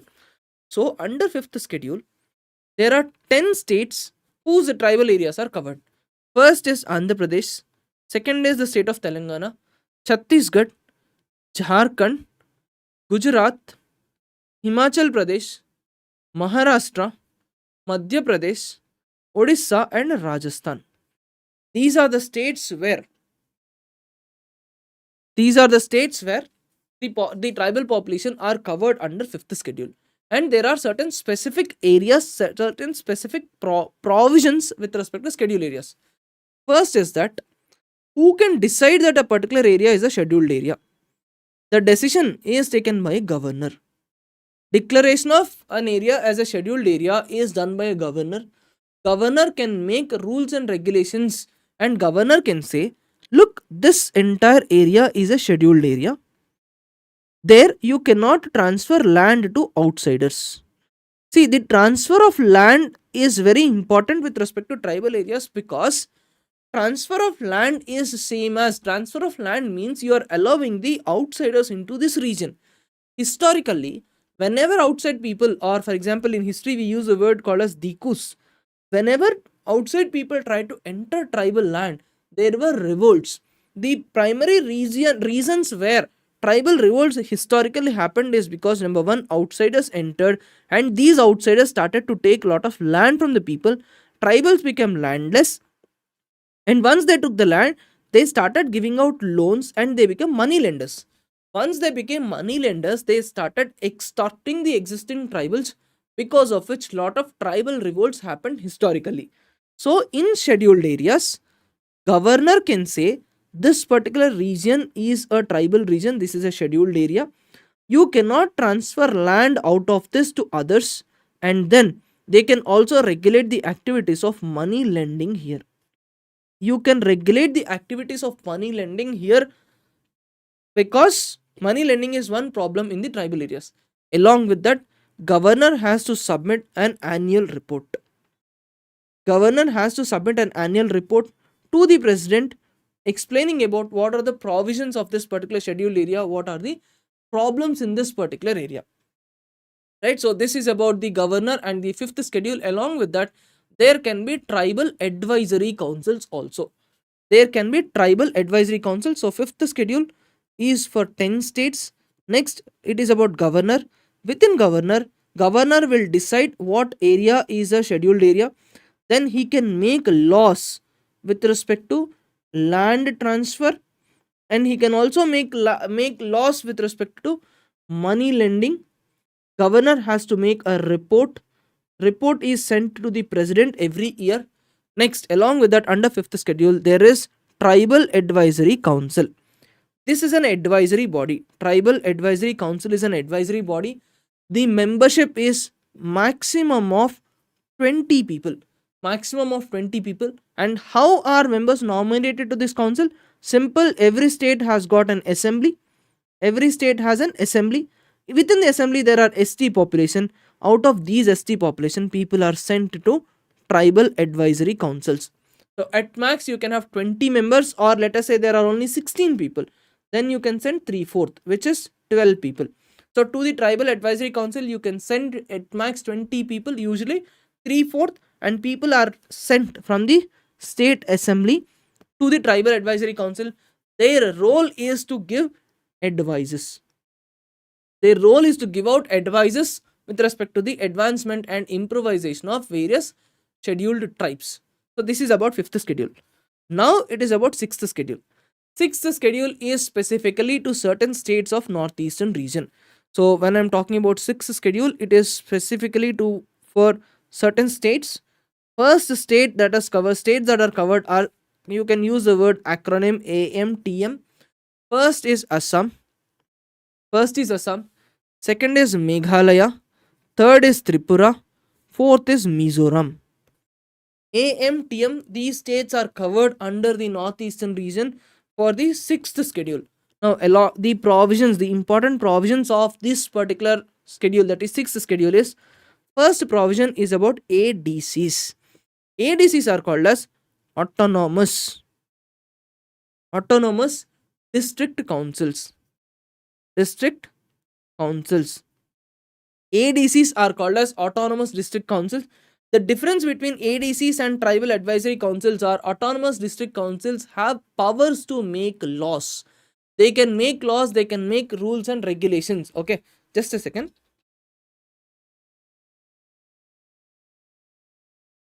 I'll give you the list on the map as well. Yeah. So autonomous district councils are there, and just a moment, I'll draw a map and I'll show you what are the autonomous district councils. Yes. So there are certain autonomous district councils or ADCs. First thing is about the composition and the people of ADCs. ADCs are created for every tribal district. ADCs are created for every tribal district, and these people are elected directly.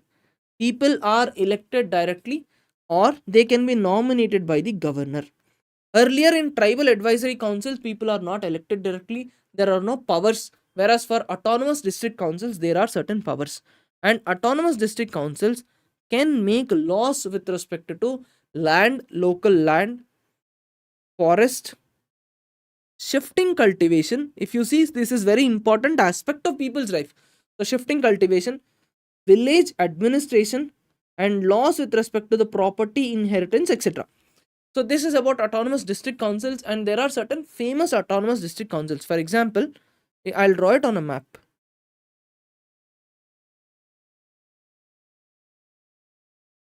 This is our northeastern region map. In Meghalaya, we have Garo Autonomous Council, Garo, Khasi, Jaintia districts, autonomous district councils. Then in Assam, we have Dima Hasso. Assam, you have Dima Hasso, Dima Hasso ADC. Then you in Tripura, you have Tripura ADC, Tripura Autonomous District Councils, and in Mizoram you have three. You have three ADCs in Mizoram. One is Chakma. You can verify this on a map. It is all available in the internet. Then you have Lal ADC. Then you have Mara. The reason is these are the three major tribes that are there in this region. Chakma, Lal, and Mara belongs to Mizoram. Garo, Khasi, Jaintia belongs to Meghalaya. And in the Assam region, you have Bodoland is ADC. Then you also have Karbi Anglong district where you have Karbi Anglong ADC and Sadar Hills ADCs. So these are the autonomous district councils and the composition. Autonomous district councils, people are directly elected and they can make laws. This is necessary to ensure that there is local governance and power within the hands of the people. We need multiple layers of self governance. See, one thing is self governance. For self governance, you have panchayat regions, but you want to give self governance to the tribal regions, and there are multiple tribes in this entire region. So for each region you have separate district councils. Now even here, let us take this is a state there where this is the first autonomous district council. Now first question, who can declare this? Second, I want to increase the area. Who can do this? I want to decrease the area. Who can do this? The answer to this is very simple. The answer is governor. The answer is governor. Governor can change the areas. Governor can change. Governor can increase. Governor can decrease the entire areas. So this is about the fifth schedule and sixth schedule. So to give you a summary between fifth schedule and sixth schedule, fifth and sixth. Sixth is for AMTM, whereas fifth is for there are 10 states. Right, there are 10 states that are covered under this. And in fifth schedule you have tribal advisory council, whereas here you have autonomous district councils and regional councils. Tribal advisory councils people are sent from the state assembly, and ST population is sent. Maximum of 20 or 3/4 can be sent to tribal advisory councils, and this is just advisory in nature. Whereas here people are elected to this, and tribal and here at autonomous district councils have powers. They have powers with respect to land inheritance, etc. They can make laws, whereas tribal advisory councils cannot make any laws, right? So this is all about fifth schedule and sixth schedule. I hope this is clear to you all.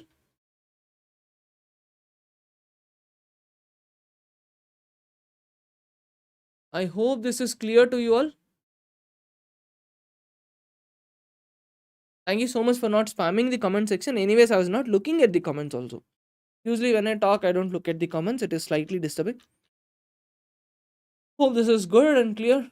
Any offer for PHC? As of now, there are no such plans, dear.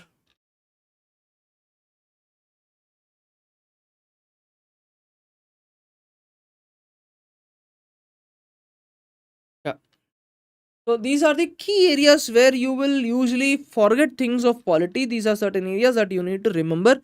And along with that, please make sure you study the topics of delimitation. This is a quick revision notes. The notes is available in Telegram channel. You can check out the notes and you can revise from here. Okay. So this is about the revision part that is there in polity, and the most important aspects where usually you tend to ignore. I have picked up only those topics that you tend to ignore, and I have done classes on that. I have discussed those topics. Right. So this is the end of today's discussion.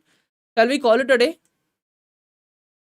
We started at around 11:15, and we are continuously discussing it. Yes, yes, yes. Telegram link is Siddhi. Just a second. I think I'll type you t.me /the80. This is the Telegram link. We will call it a day. Thank you so much for sitting for the last 2.5 hours. I think 3 hours. We started at 11, 11:15, 12, 1:15, 2:15. Yeah, we sat for almost 3 hours. No, there are no classes in the evening. Thank you so much for everything. See you all again next time. In the next topic, we will discuss space technology and international relations. After that, we will do art and culture and architecture. These are some topics that are important and that we usually ignore. Thank you so much. Yeah, this is all for today. Bye bye.